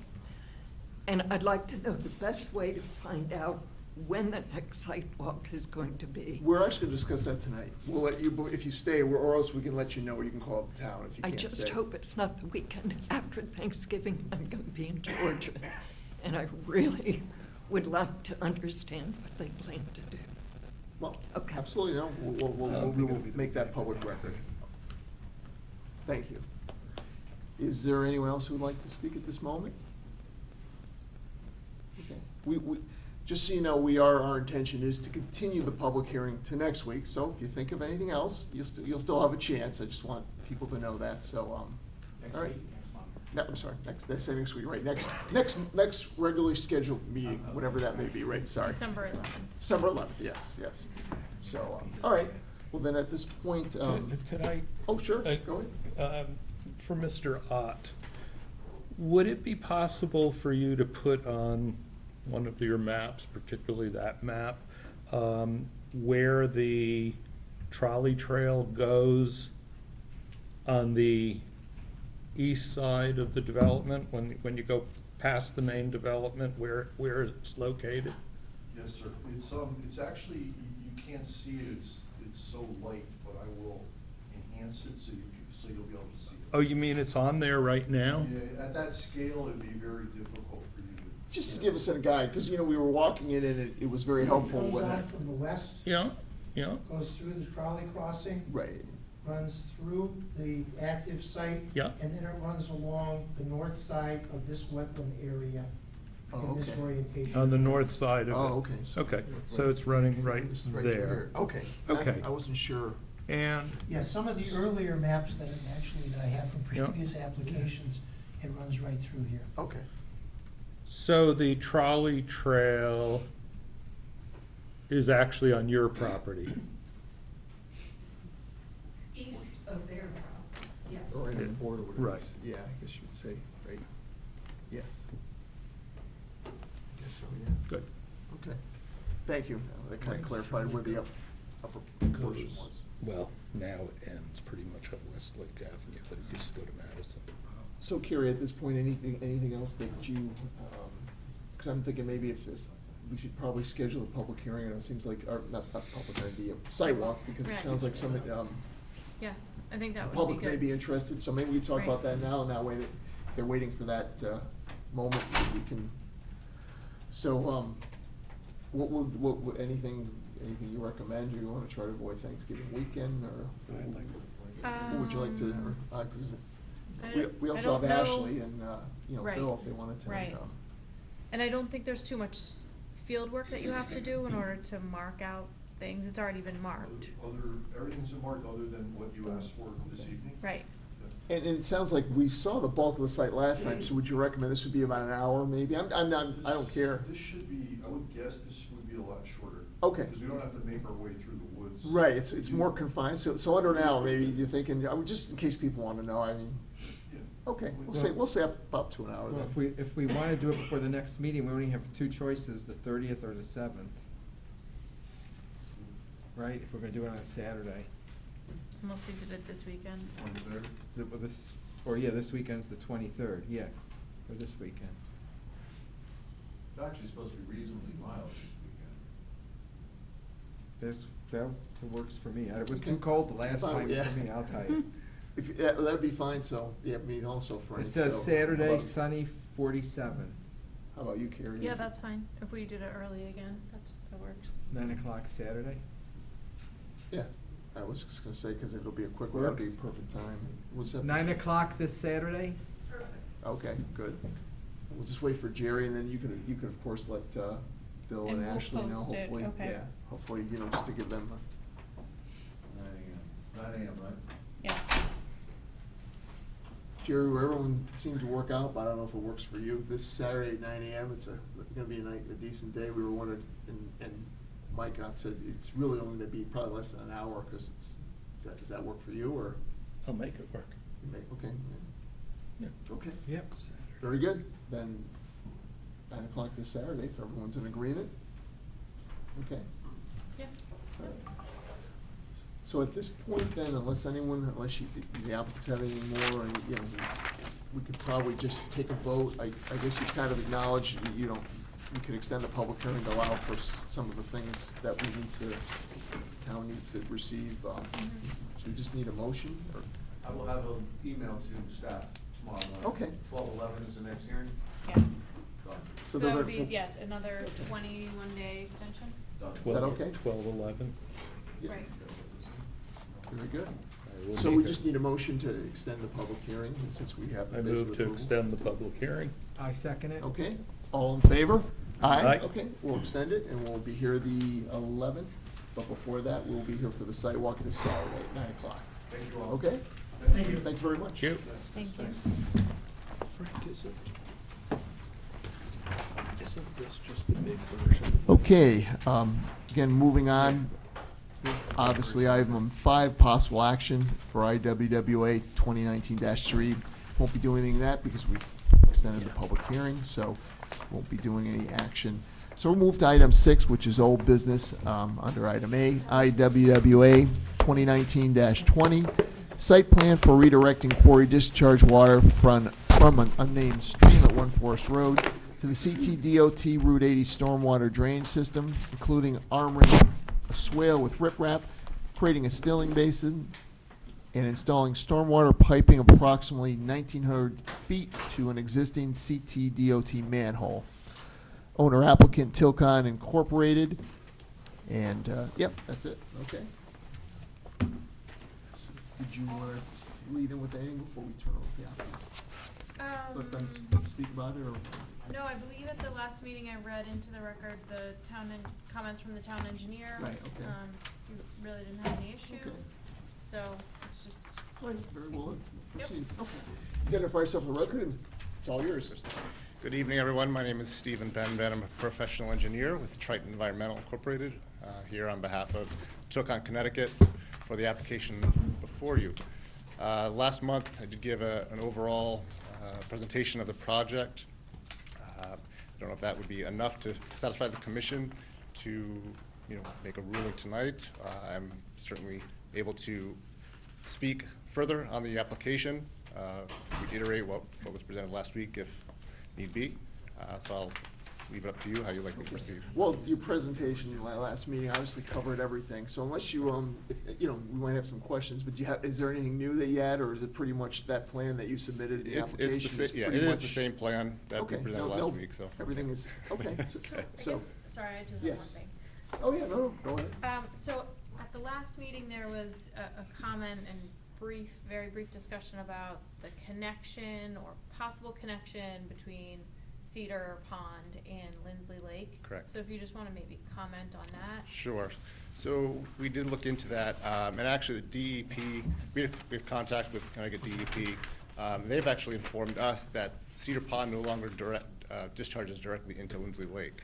At one point, the two were connected by, on the I guess the east side of Twin Lakes Road, where Cedar Pond discharges, it continued down to Lindsley Lake. We don't know exactly the year it was done, but there were improvements, there were new developments that were done between Cedar Pond and Lindsley Lake that has actually diverted the water away from Lindsley Lake. And instead of it discharging directly into the lake now, it actually commingles at the downstream confluence with Lindsley Lake. So the water does no longer actually, it goes to Lindsley Lake. Oh, okay. Yeah. So I know that was a question last week, or last month. Yes, Yep. actually, thank you for answering that. Of course.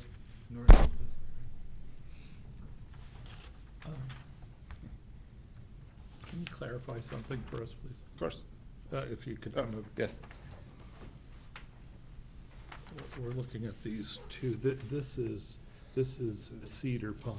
No, that's the quarry. Oh, quarry. I'm That's the sorry, quarry. that's the That's the quarry. quarry. So That's Cedar Pond, right? that's Cedar Pond, That's which Cedar is, Pond. which is That's this, Cedar and Pond. this That's is Lindsley. Lindsley Lake. Correct. Where is, here's Cedar Lake Road going up to Route 80. Yeah, Yes. here's, Okay. and here's Twin Lakes. Lindsley. Okay. Brain fart. Very good. Yep. Just gotta get oriented again, no Okay. problem. Oh, is that? That was it. Okay, It was so, yeah. simple. And can you just reiterate again, at the last meeting, you had talked about how there's no planned improvements for the existing outfall that's located on Cedar Lake Road? Correct. Can you just talk again about what it's sized for versus the amount of water that Tilcon expects to discharge there? Yes, of course. So where we'll be tying in to the connection at Route 80. From their connection in proximity to Big Y, it's actually right across the street from Big Y. It enters the, I have a map, perhaps that will help. Oh, sure.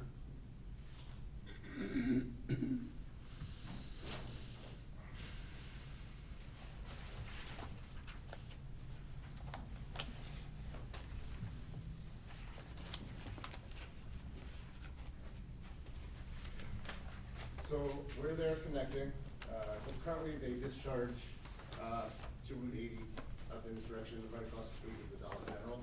So what they'll be doing is bypassing that connection, bringing it to the east, and connecting to the DOT system, Route 80, this is the Big Y Plaza here, so they'll be connecting here.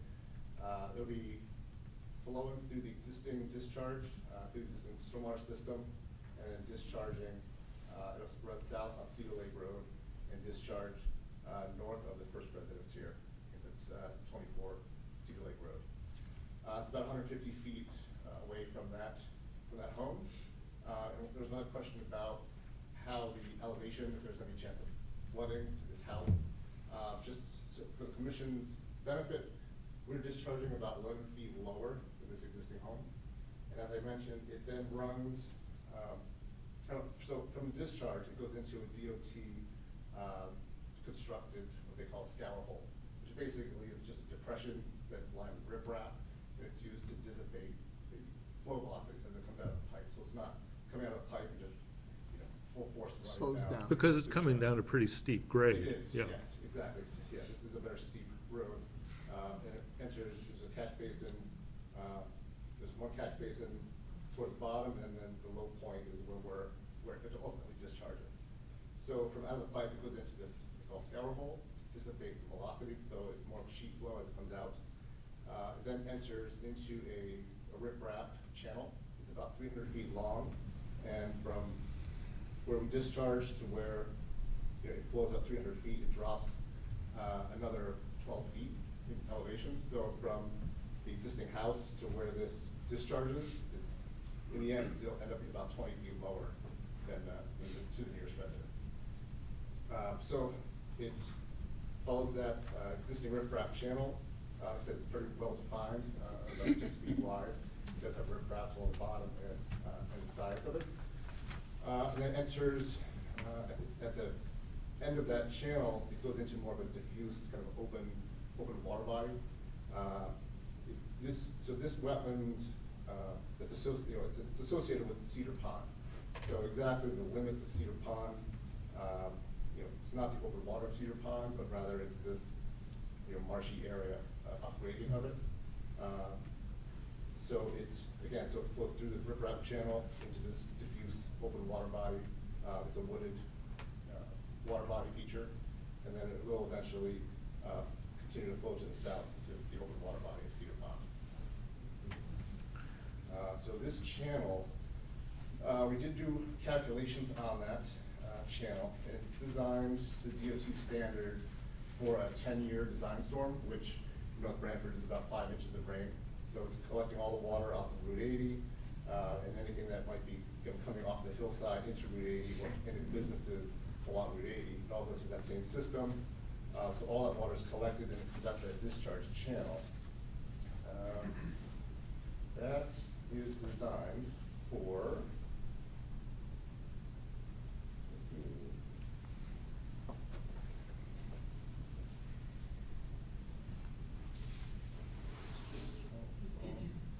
so that was designed to accommodate 36 million gallons per day discharge. We're talking about putting in an additional 2 million gallons on top of something that's designed for 36 million gallons. So it is about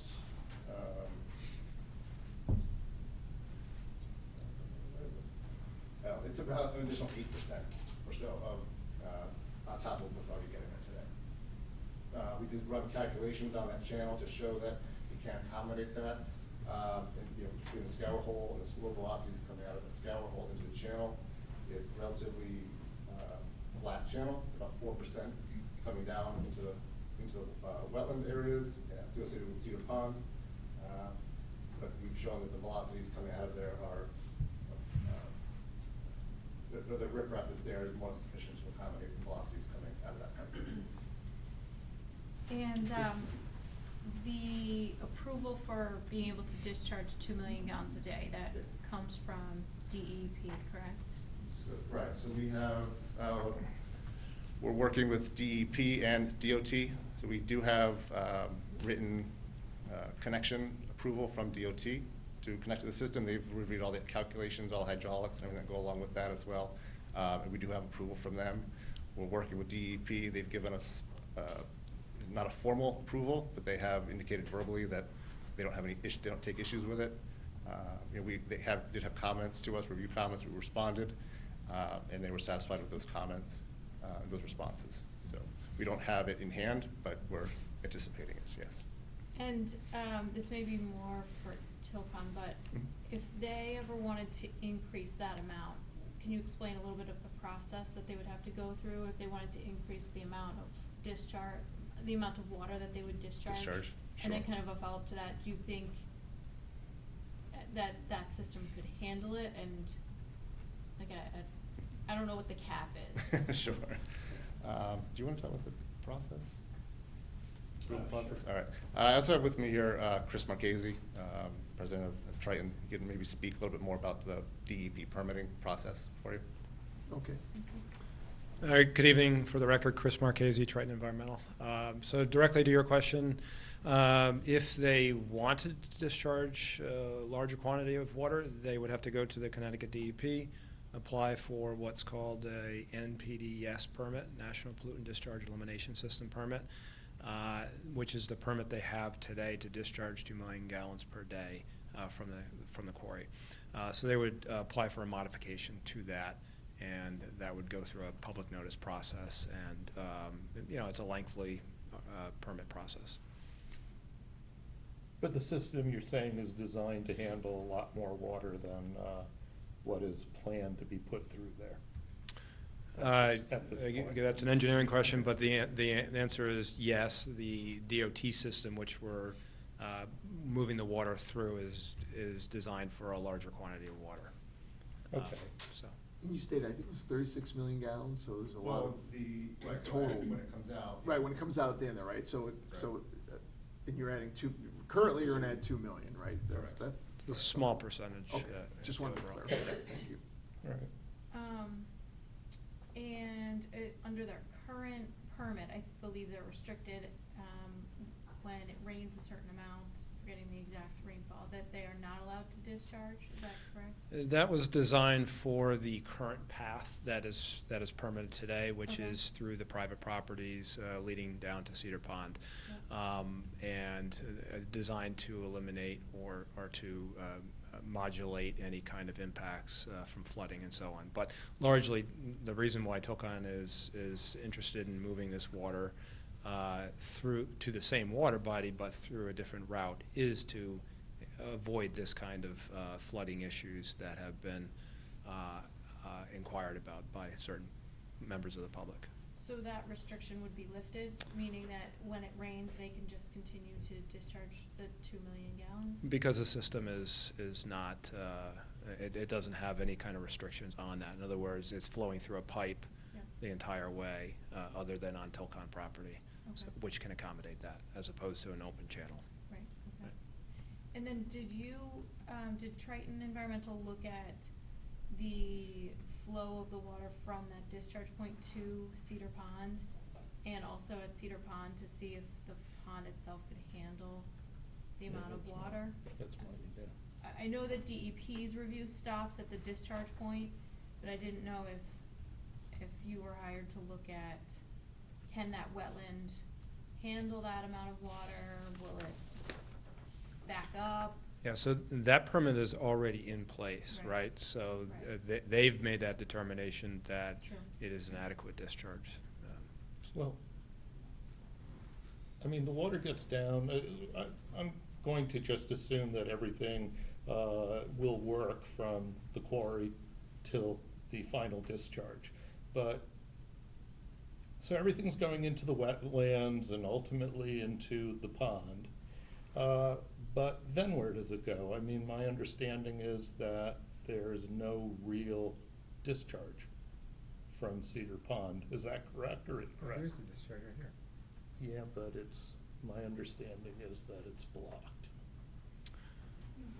Yeah, so that is not really a Tilcon issue. Tilcon has participated in working with the town and with others to mitigate that issue. So really as a good member of the public, but Tilcon's discharge, I just want to elaborate. The discharge of 2 million gallons per day is about 4.7%. 4.7% of the total discharge on any given 10-year storm to Cedar Pond. 4.7%.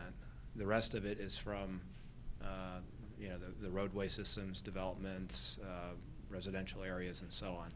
So 4.7% is represented by the 2 million gallons. So Tilcon is certainly willing to continue to work with the town and with any other parties that participate in discharging to the water body and make improvements as necessary. But it's not a Tilcon discharge point. They don't control it. They don't have any kind of direct say over that.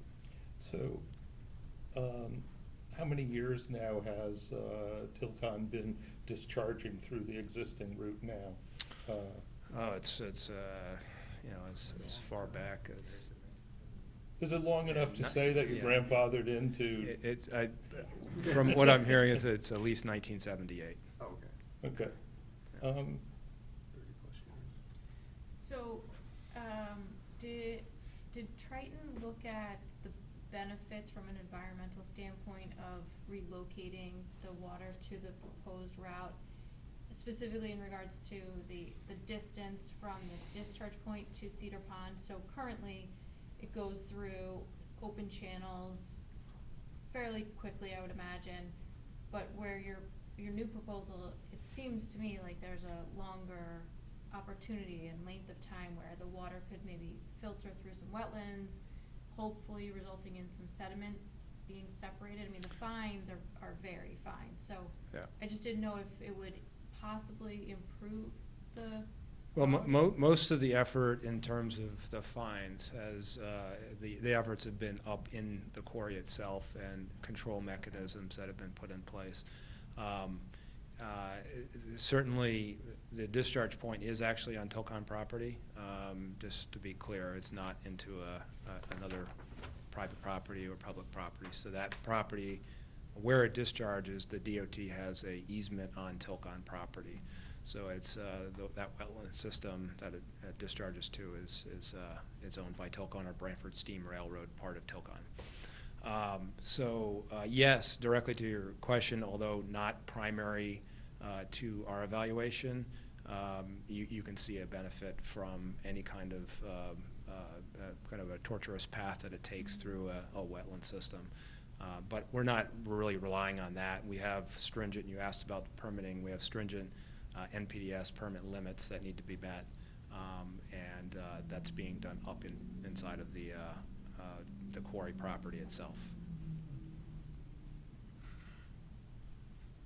So this really is just changing the location to mitigate the flooding that potential and concerns that people have had. It's going to the same water body, and just taking a different route through hard piping as opposed to open channel.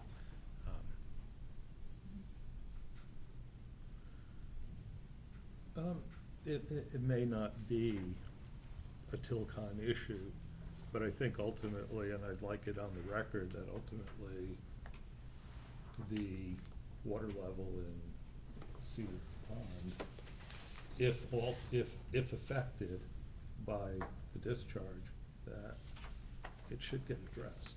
Mhm. Yeah, let me say, and maybe I'm not saying that you necessarily have to be the one to address it. No, I agree, but what I wanted to comment on is, if I said it's not a Tilcon issue, what I intended to say is that it's not solely a Tilcon issue. And from a regulatory standpoint, it's not a Tilcon issue, but Tilcon wants to be a good neighbor, wants to participate in that.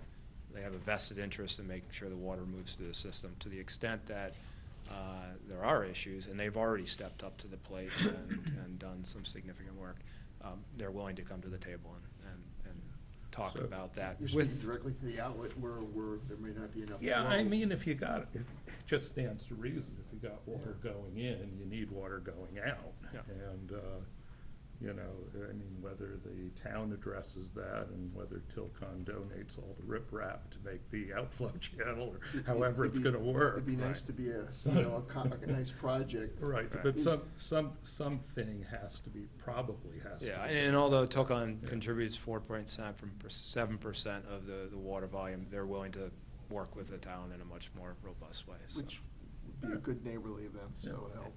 Yes. Now, Carrie, is Tilcon ever, I know there's been so many discussions over this, have they ever, because you were part of some discussions, right, about what, so they, it's true that they do want to do something, is there Yeah. anything, right? So, Yep, maybe they- you can talk about that, because I think the members need to hear that. Sure, so last year they worked with Public Works to clear the outlet that goes under Twin Lakes Road. Okay, So they great. cleared both sides.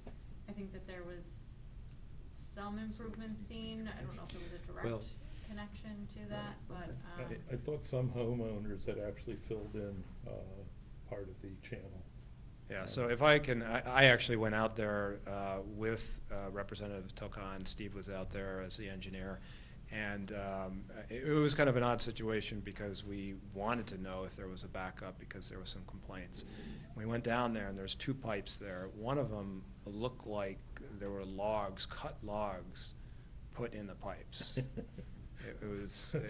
And these were cut, and they were very large, and they were about the diameter of the pipes. So there was extensive work done to clean out those pipes with lots of logs and other debris in Oh, there. interesting. And to clean out on either side of the pipes to facilitate flow through there. Did it restore the flow then? We at that noticed an point? improvement in flow. Okay, well, that's good. You know, could there be more done?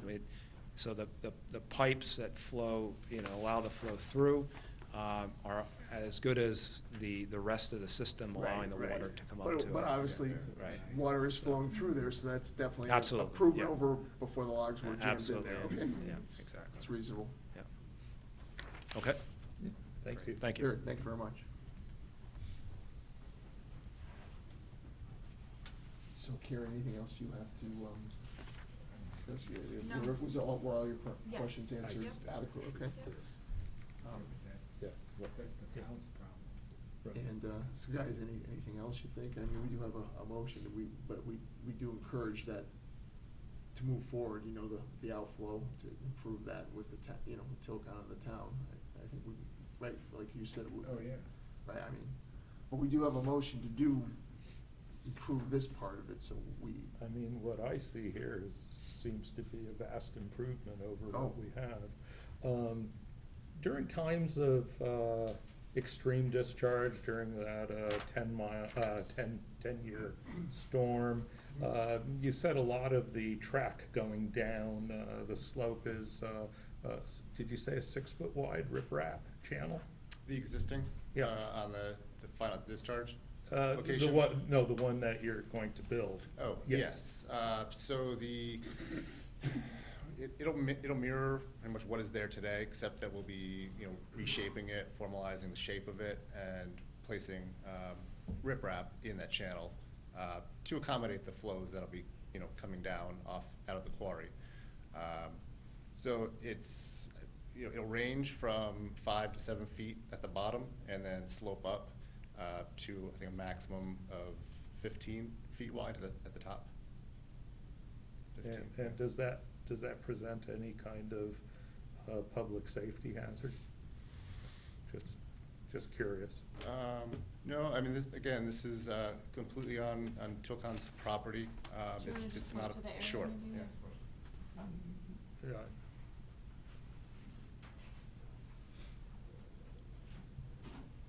It really is an existing channel that's been there Okay. for many years, Yeah. and it just needs to be formalized such that there's better riprap so you don't get undermining. And it's actually a benefit, again, you know, to the extent that Tilcon is trying to meet its NPDS limits and not have erosion taking place and undercutting, establishing it with riprap. Yeah, I'm just picturing this little whitewater river, you know, where the kids are gonna go tubing down it, kayaking.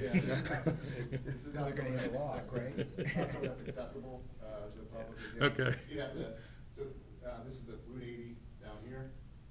Here's the Branford, with the railroad. Yeah, it's above the rail line, so you would have to So it's up cross high the on the rail slope. tracks Up here. and Uh, very much. Dollar General's Yeah, down so there, this is, right? yeah, here's the Dollar General. Yeah, across the right, street. yeah. Again, there's no, you know, unless you parked at Dollar General, ran across 4 lanes of traffic, and then, you know, climbed the steep Hiked up. embankment. No, railroad tracks, I'm the thinking roads. more about the part going down, down below At the end. Cedar Lake Road. Oh, that's existing, so that's, Correct, yeah. Right, there's no riprap Yeah. proposed there. Right now. no, that's already existing, that's a That's DOT. the existing. That's the from- existing DOT DOT. discharge point, yeah. Okay. That's existing, All right, yeah. okay, good, gotcha, Yeah, down here. yeah. Okay. The only actual work is being done on Tilcon property up from the quarries. Oh, yeah, I'm not concerned about that at all. That's the only place Yep. the work is actually taking, it's on their property, north of Route 80 and north of the rail line on their property. There's nothing being done elsewhere. Okay. So what do you think? Propose the motion. Yeah, I'll make the Someone's motion. entertain it? There you go. I move to approve IWWA application number 2019-20, site plan for redirecting quarry discharge water from an unnamed stream to the Connecticut Department of Transportation Route 80 stormwater drainage system, which includes armoring a swale with riprap, creating a stilling basin, and running stormwater piping approximately 1,900 feet to the Connecticut DOT manhole. Work also includes placement of riprap and removal of trees within the 100-foot upland area at 1 Forest Road. Assessor map 25, lot 12, respectively, I-1 zone, owner applicant Tilcon Connecticut Incorporated, as contained in submitted application documents and shown on plans by Triton Environmental Incorporated entitled Stormwater Improvements, Tilcon Connecticut Incorporated, 1 Forest Road, North Branford, Connecticut, containing the following sheets. Figure WF-1, wetland flag locations dated October 18, 2019. Figure WF2, wetland flag locations dated October 18, 2019. Figure 2, overall site plan dated October 18, 2019. Figure 3, site plan showing entire proposed piping run dated October 18, 2019. Figure 4, stormwater water improvements dated October 18, 2019. Figure 5, stormwater improvements dated October 18, 2019. Figure 6, stormwater improvements dated October 18, 2019. Figure 7, soil erosion and sediment control plan dated October 18, 2019. Figure 8, detailed sheet dated October 18, 2019. And Figure 9, detailed sheet dated October 18, 2019, with the following standard conditions: 1, 2, 4, 5, 6, 7, 8, 10, 12. And I don't think and there are no special conditions. Okay, do we have a second? I second it. Okay, all in favor? Aye. Aye, okay. Passes. Good luck. Okay, we're gonna move on to item B under old business, which is cease and desist at 1071 Middletown Avenue for illegal filling and dumping of material within the 100-foot upland review area of wetlands.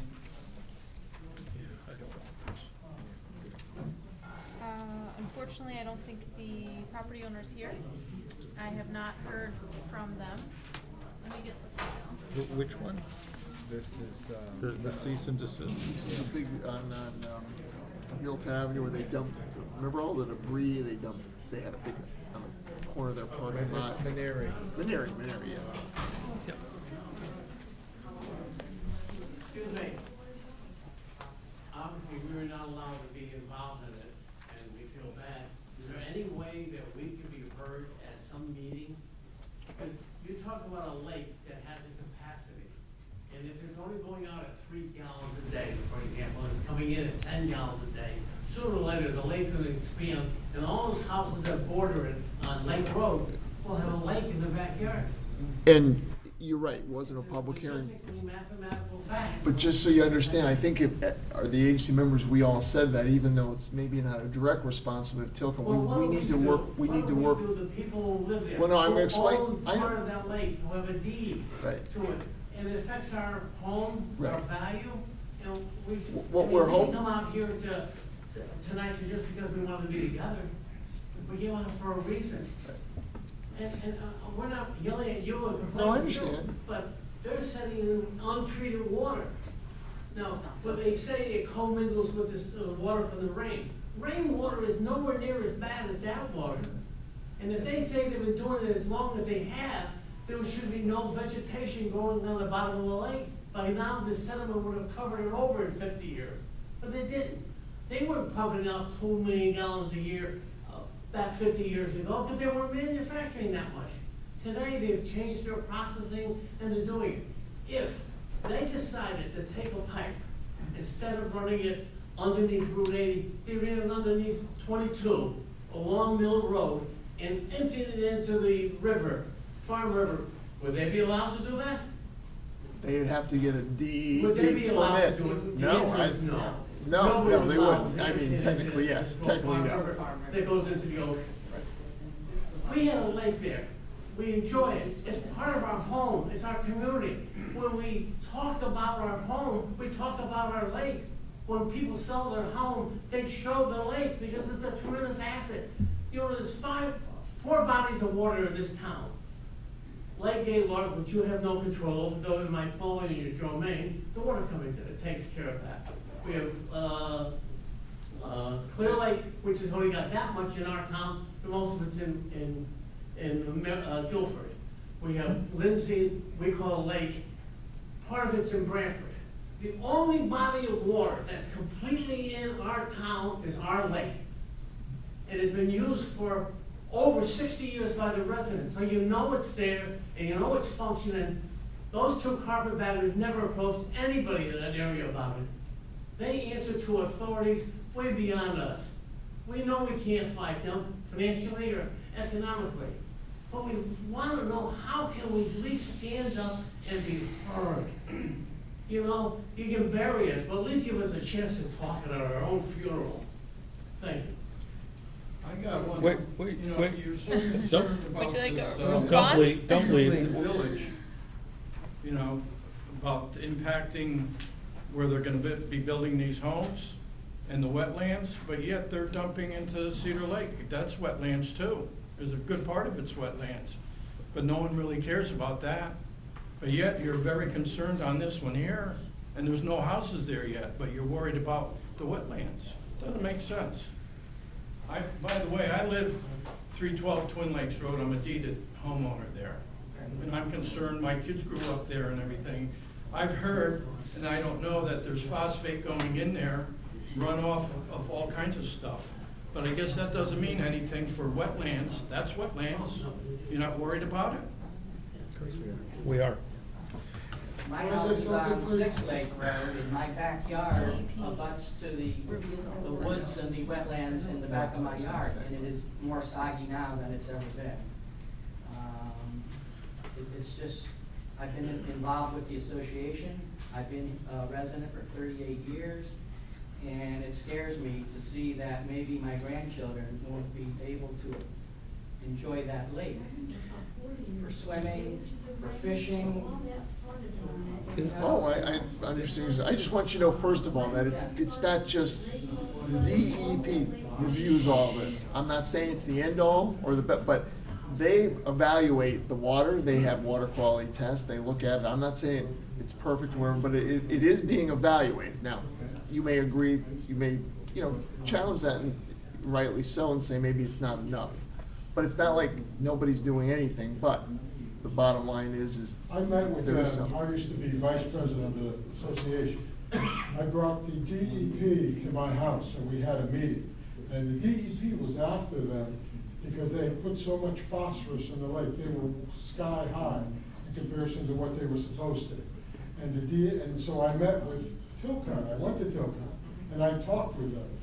What they did was they worked with the DEP for a number of years, and they did help us out at the lake, cleaning up and stuff like that, because I said, the choice is, we're gonna jump on the bandwagon and we're gonna be after you like the DEP.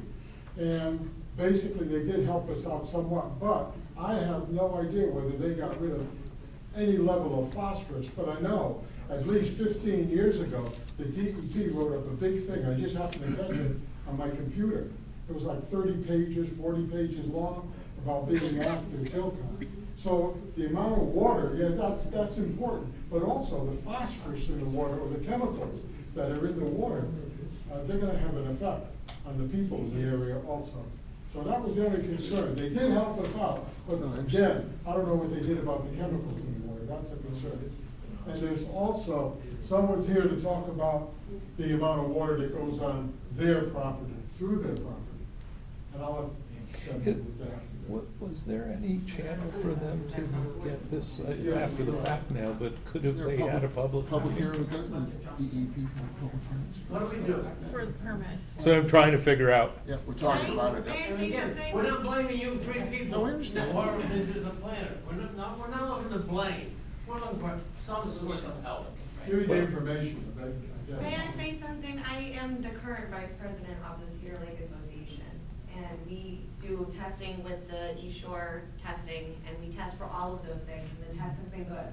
The fish have been good, the vegetation that's on the sides are good. Our concern for, and as it is for many of you, and what you, Jay, had pointed out, is that they're flowing that water in there, but they say they cleaned that pipe out, But I'm gonna tell you, it's not flowing like they say it is. It is trickling out, and I will tell you, the water has increased in 2 years. Carrie was there, we showed her where the dock ended, that you walk out and you fish on. The amount of water where you can just easily step on the wood is in the water all the way. This year, it didn't move much, but I think that's because they didn't emit as much water as they normally do. But same concern you have is what we all have, is that they're not gonna have to be under the permit anymore, that if it rains, they can still drain. The permit they have now, that if it rains a certain amount, they can't. So that is a huge, where it drains, it does go behind, I am on 52 Lake Road, and it's behind my property, I'm the third house in from the lake. And it all flows down there, and it's never been dredged, and we don't know if it's our property, whose property, and Tilcon has helped. I'm not gonna say they haven't, they have helped over the last couple of years that we've been fighting this battle, but it is not flowing out as much as it should.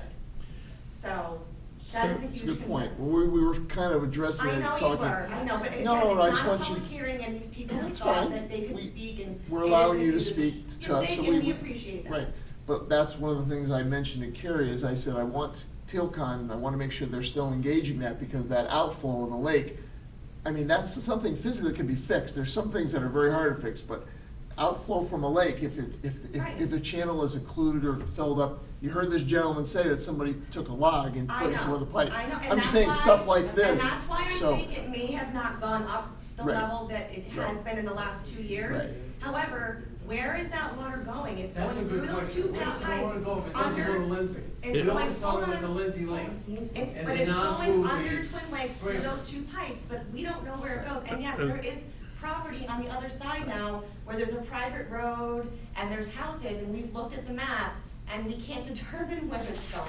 Well, I mean, the or how important thing fast is it's the going. outflow. Right, I understand you're saying, basically you're saying if the outflow is included, your lake level is going up. So, and again, that gentleman addressed part of it, that was kind of surprising, but that's something maybe we need to look at. Maybe the town and Tilcon, we can come up with a solution. That's what I was trying to say before. So there is a You know, I mean, small and I'm glad to dirt hear road. that your recent And water the name test, of the road is because called phosphorus can come from many Branford. sources, you know, not just, And it's always been. not just it's rock been- and it's gravel, been- or so, you know. It's been great. It's public record. You You can guys see it, look but- up, but but some it's- of it it's- goes past. Yes, I know. Touch on that point. And that If you goes to clean the out, supply wherever the box. water's going up, if you make it more flow. The outflow and allow it to. But where's it going? Goes, it eventually, We always thought it went to Lindsay, from No, Lindsay down to Supply. Supply Pond, Pond. And then into. But we don't know where it's going, and it So if you has clean the it out, the and golf suddenly course. there's a flood of water We don't going know where it someplace, goes. we don't wanna cause problems for our neighbor, No, that the no. condos suddenly are flooding, or the golf course suddenly has a bigger lake on it, or a pond, it's going somewhere. Right. And we don't know where. But no one else is Well, complaining about it, so- eventually it all Yeah. gets to the supply pond, The whether it goes right. through Lindsay Right. Lake or not. But Right, it's not. it has to go. The gravity all. Well, that over is the- something I think That's, we can I think assure that's what we you. need to focus on. that we We will- appreciate your concerns, and we, you know, but, you know, again, water quality test, that's an important issue too. So you've told me you've checked that, and it's good to hear that they're hopefully within limits, you know, I mean, that's something else can be addressed with the state. But the outflow is something that we're gonna work on, and that's why I mentioned to Carrie that with Tilcon and the town, hopefully even, you know, minor improvement, you know, might help stabilize the lake, and at least that would be a first step. Just a footnote, is there any quality standards that they have to meet for putting water into any open body? Yes. Yes. Yes. And they're meeting them as. Is there a way of finding that out, or who do we contact? And who does it, and who checks it? What I recommend is this. Monitored by the DEP, Right, that's right. what they said. If you have any specific question about that, feel free to call Carrie, she can get you that data. But yes, the simple answer is yes, Because it if is you being remember at your monitored. last meeting, which I only heard on the recording, the gentleman speaking there says, when you said, are they checking the quality of the water coming out to meeting standards? And he said, well, we're working on it. That was his claim. We're not at Oh. that point. We're No, I working on it. think what he meant was I'm sorry. they are working to improve that phosphorus count. They are meeting DEP's requirements currently. or they would not be able to discharge. Okay. And there's regular testing that occurs at the point of discharge to make sure that they're testing just their water. It's good enough. Other sources. Right. We're so in the Sure. dark, Homeowners and you are know, using high we can't phosphate. trust them. Sure, they've been nice to our town for years and years. That's what I'm But saying. there's a They actually reason measure they're the nice. outflow coming from the. Well, Because and- they're doing things that would be questionable anywhere else. The amount that they're You discharging release is, it when you and ground just the It's true. industry that they're in is regulated by a group much higher level than the town. But It's just understand our thought. DEP. When I first heard 2 million gallons a day, holy heck, into our lake, I was buying insurance on, and I live at least a mile away from it. Building I mean, an someday I'm gonna have a lake in my front yard. They've been able to do that for a long time, but it's never been. We don't know There's how never long been they've been enough. doing 2 million. I can't believe, I've been here 53 years. They weren't doing 2 million gallons when I was president of the association. I guarantee you that. And there's no limit, they can go more. Right, than yeah. 250, because they're So- building a 10 device that can hold more. With all due respect, we just have to, believe me, we hear your things and Carrie's aware of it. Feel free to call Carrie, we just have to move on, we have still have a kind of a large agenda to move on. So I'm glad you had your speak, and we, believe me, we are working on it. It's something. So, we can't really do much about this, we just table it till the next. So I just wanna show you these pictures. Oh. Oh.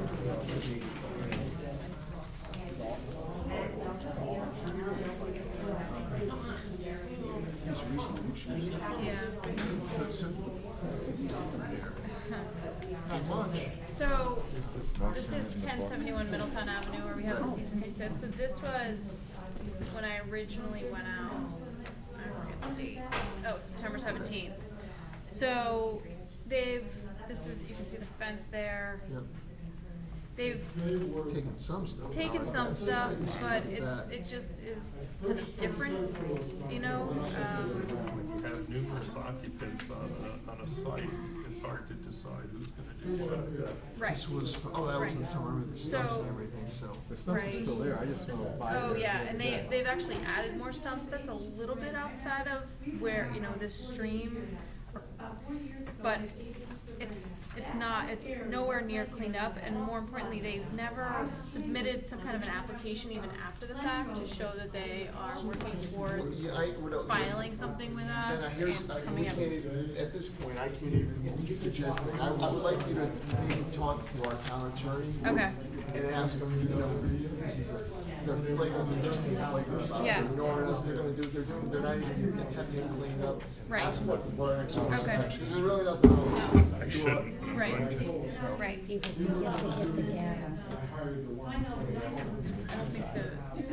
think they can't even hear that unfortunately, it's goes to the. All right, well then we can, I guess we can move on, right? If we Yes. need a motion, we'll just. So I'll just continue that to the next meeting. Okay, so we just need a motion to continue item B under old business to the next meeting. Sorry, guys. No problem. Good night. Thank you very much, people. for Hey, your- thanks for coming. Thanks for sharing. We need to hear this, so we appreciate it. Thank you. So we just need a motion to under old business, to continue item B to the next I regular make a scheduled motion meeting. to continue item B to our next regularly scheduled meeting. Do we have a second? I'll second it. All right, all in favor? Aye, okay. Aye. So we're gonna move to number 7, new business, item A, discussion regarding placement of temporary footbridge at 1565 Middletown Avenue. Oh, So yeah. this is Mill Pond Tavern. What they'd like to do is just slightly north of where the building is. So they have the wall that they've Oh, worked Andy on, had that they're mentioned that. working They on, wanted right? to- package you gave us. Yeah, they wanted, I remember he mentioned that's So, what they wanted to do temporarily. This is upstream from where they've done work on this wall. It's where the old dam, there was The old dam, right. Yep. So what they'd like to do is put beams or, like a temporary footbridge, Beautiful. just extending across. So you placing these somehow across So they here. can get access to So the they can side. just have footpath access for foot traffic. They have great wedding pictures off that bridge. Yeah. After a few Well- drinks. We'll see. So there's a guardrail here. Don't write that, Mary. And then, It's not tape. there's a property owner, you can see the old roadbed. Roadbed, yeah. So what they'd like to do is use the existing access, see the arrow just Oh, above that? okay. Oh, I see up there, yeah. So they'd like to, and they have approval or authorization from the property owner to use that driveway, but they want to cut the trees between that driveway going south to the footbridge, so they can put supplies or park cars and then have their workers cross, because this will be during the winter when they're replacing the bridge. Oh, Cut the trees where? So, All along the roadway? so that they'll have access here. This is the old roadbed, so they wanna kind of return that old roadbed to like a access point. Wow, the old, wow. old That's on, It's on which side of the river are they talking about? north or west. The river goes, the up- north it side comes or up west through side. here, so I'm thinking it's Right. right for northwest. So it's on the side where Right. DOT cut everything anyways, Right. Yes. more or less. So they're not Yes, gonna but really. it's, They it's butchered further it. north of where DOT did a lot of their cutting. Yeah. But- So they had asked, I don't know, what do we need to do? My thinking is that they should submit a separate Yeah. application, Yeah, I maybe something agree. that I can review and Yes. approve. I would say that's what I If was. you're okay Yep. with that? And a replanting Yeah, when the And a- project's done. Okay. right, for whatever And- minimal, Outline Something. how long they think Yeah. this temporary structure will be in right, place. right, with an application, right, but they should submit a separate application. Okay. This is not, even though he didn't mention that, I do Right. remember him mentioning that he was Right. gonna come forward with an application, but. So we- they say here, per phone conversation, and earlier visits you have made to the site, they would like to use the old Route 17 roadbed, which was noted on the plan, for access to the site during construction of the new main access bridge. Vehicles would access through the driveway at 1571 Middletown Avenue and drive partway along the original roadbed. A temporary footbridge would be placed over the old dam near the restaurant so that workers can still access the building while the bridge is under construction. An agreement with the owner of 1571 will be worked out prior to any activity, and the old roadbed would need some branches removed to provide safe access, and an existing eroded area from a state drainage runoff would need some stone placed to be able to pass over it. So it sounds like Definitely. a little bit of regrading in here. Well, then definitely have an application. Okay. You can direct them what should be in the application Sure. and review it. I think that's, Okay. it's fine. I think as long as it's temporary, and again, with the Right. reforestation, replanting, just some, where I they mean, it's disturb. in their best interest, they want it Right. to look nice anyways. Oh, I'm sure, and I'm sure Right. that he would agree. It sounds like they're trying to do that, Sure. so. Right. All right, that would be fine. Then we get the Okay. application, we can review it and Prove it. go from there, yeah. So that I can do that? Or do you want it to come back to you? You can do it as far as I'm concerned. Yeah, and let's put it this way, as long as you're comfortable with it, and Okay. Kurt, like, let Kurt, of Right. course, look at it. You can, Okay. you can call me, call Right. us and share, or, just call me if you wanna just review it. I mean, Okay, I think we'd be okay, though. okay. Frank, you'd be okay with me doing reviewing their application? Yeah. Okay.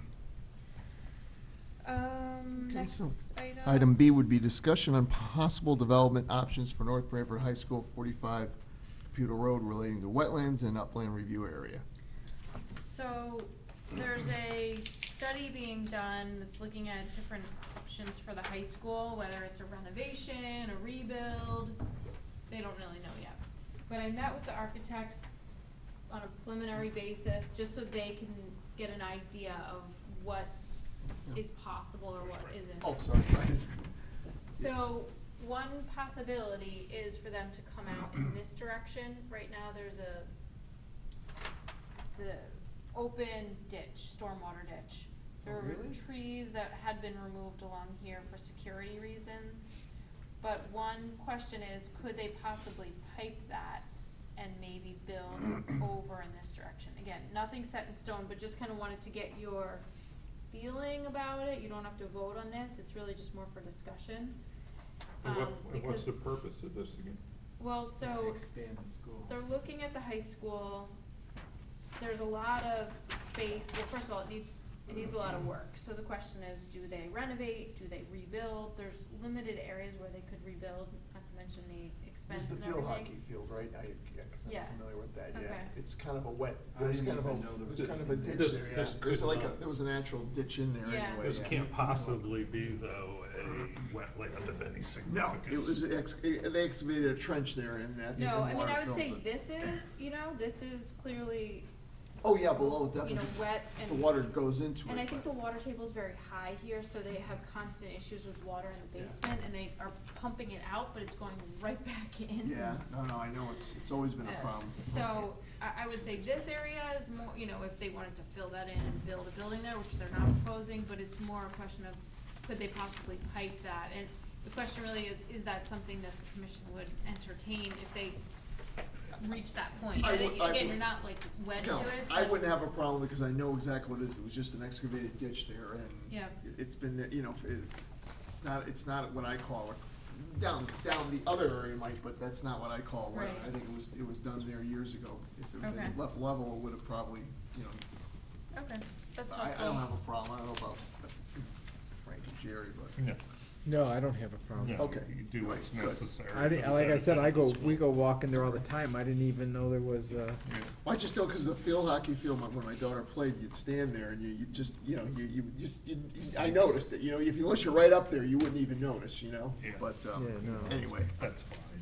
okay. Okay. So then I Thank guess you. item 8, Wetland Enforcement Officer's Report, update on Farm River Watershed Project. So I just wanted to pass these minutes out for you guys to read at your leisure at another time, but, Okay. so we did have one meeting, I apologize that I didn't loop you all in. We're really just kind of ramping this project back up again, so we have a new person who's in charge of it, his name is, Chris Sullivan, he's the executive director of the Southwest Conservation District. And so this is for a watershed plan for the Farm River. And so we're just really, like I say, starting the group up again, trying to get some organization in place. It does have to be done, I think it's by next summer, but they've established some committees. If you are interested in being involved, feel free to email me and I can loop you in. We don't have our next meeting date set, I think we're talking so about how is this different? January. How is this different than the study that was done a few years ago? So that's a good question. Because it seems like it's, it seems like it's the same thing. I mean, I didn't read this, obviously, but, The study a few years ago, was that just limited to North Branford? no, Was the entire watershed? it was the Farm River, yeah. No, I don't believe it was limited just to North Branford, no. It was a federal grant, if I remember right, it was from Rhode Island, people from Rhode Island had the grant, they did the work. I was very active in it, Yeah. and, Didn't it involve wells as well? well, it was about protection of the Farm River watershed, what it was about. A lot of it had to do with the agricultural piece. Yep. Use of pesticides. Working with them, we wrote a couple articles that got put in the Tucka Times to make homeowners aware. I have a copy of it still on my computer, but it Yeah. pretty much, my biggest concern when that came out was the government was spending money on a report that was gonna go on a shelf, Yeah. which is apparently what happened. And, I would hope that report would be pulled out, so you're not gonna repeat I know that's the. been referenced, so if, at a minimum, it's probably just updating that information, and I 'Cause know a lot of they've work been was done. pulling in a lot of like GIS information, and it is focusing on the agricultural component of how to work with farmers. But I hear you as far as having like an action item, and like along the lines of the POCD, which you each have your own copy now of. Yeah, right Plan here. of Conservation and Development, so at the end of that, there's an action item. Yeah, cause I think the So major We change. can suggest that. Off just top of my head, I think the major change from the other report to this report is the dairy farming and the farm on Tutucket Road there. Yes, that was noted, right. That those are because those were huge issues in that report. And I don't believe we're doing dairy farming down on Tutucket Road anymore. I may be wrong. You're right that one of the larger ones, Spezzano is gone, but there's still Pages, and they have Okay, dairy yeah, cows. I mean. But there's only one, I think that's the only one in town. It that I could can be, think it of. could be, Right? Are there any other? You know, again, That's it. sorry to repeat, but if somebody could at least, if they could at least pull that out and start with that, that would save them a lot of work. Right. And if you need a copy, I have it on my computer. I know that that's been referenced, so they have a copy, and I did send it to them, but I'll ask specifically how it will differ. And then my only other request, and I'm a dog with one bone on this, is don't put it on the shelf, do something with it. Right, I mean, there was all these action items in there and nothing happened. You know, and that, after all that work, other than a few articles and don't use pesticides on your lawn or stuff like that, I bet you nobody even read them, you know. Okay, that's great, that's helpful. Sorry.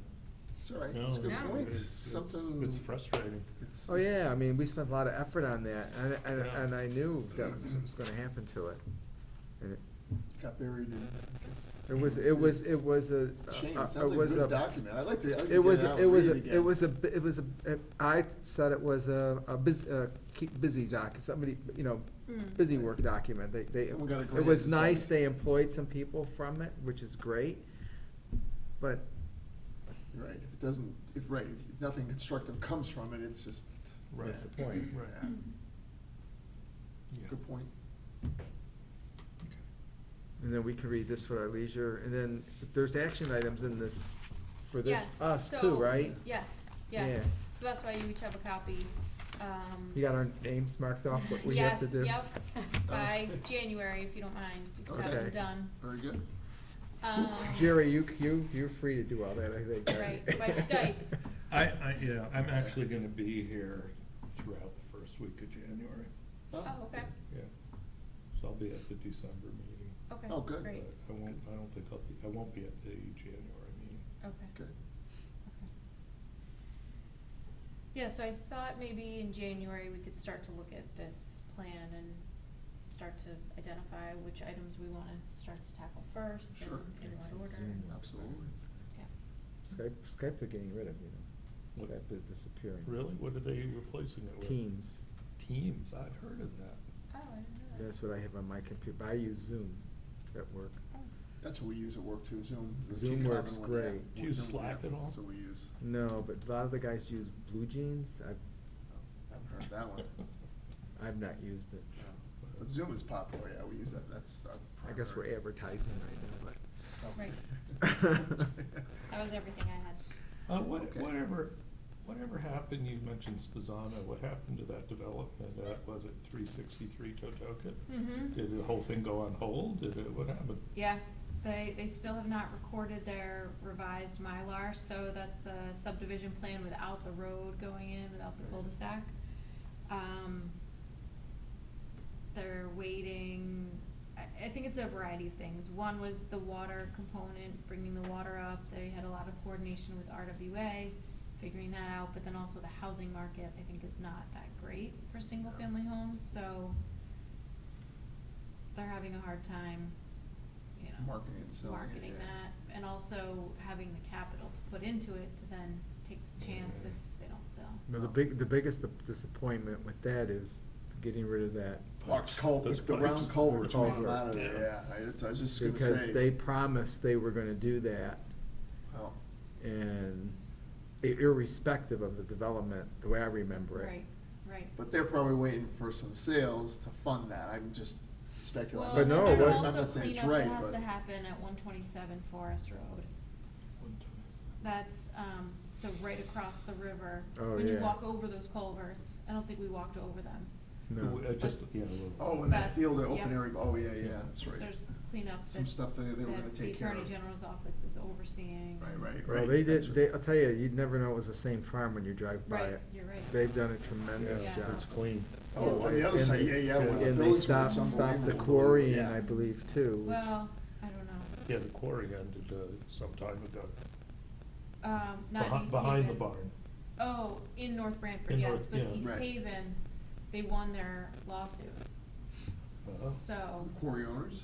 yes. Is that East Haven or North Haven? East Haven, East Haven. yeah, It's interesting, Borelli Road, yeah. yeah. Huh. So I guess we need a motion to adjourn? Yeah. Yes, So, Wanna make a motion? So moved to Second. adjourn. all in Second. favor? Aye. Have a good evening, everyone. Thank you. You too. Interesting meeting. Yeah, yeah.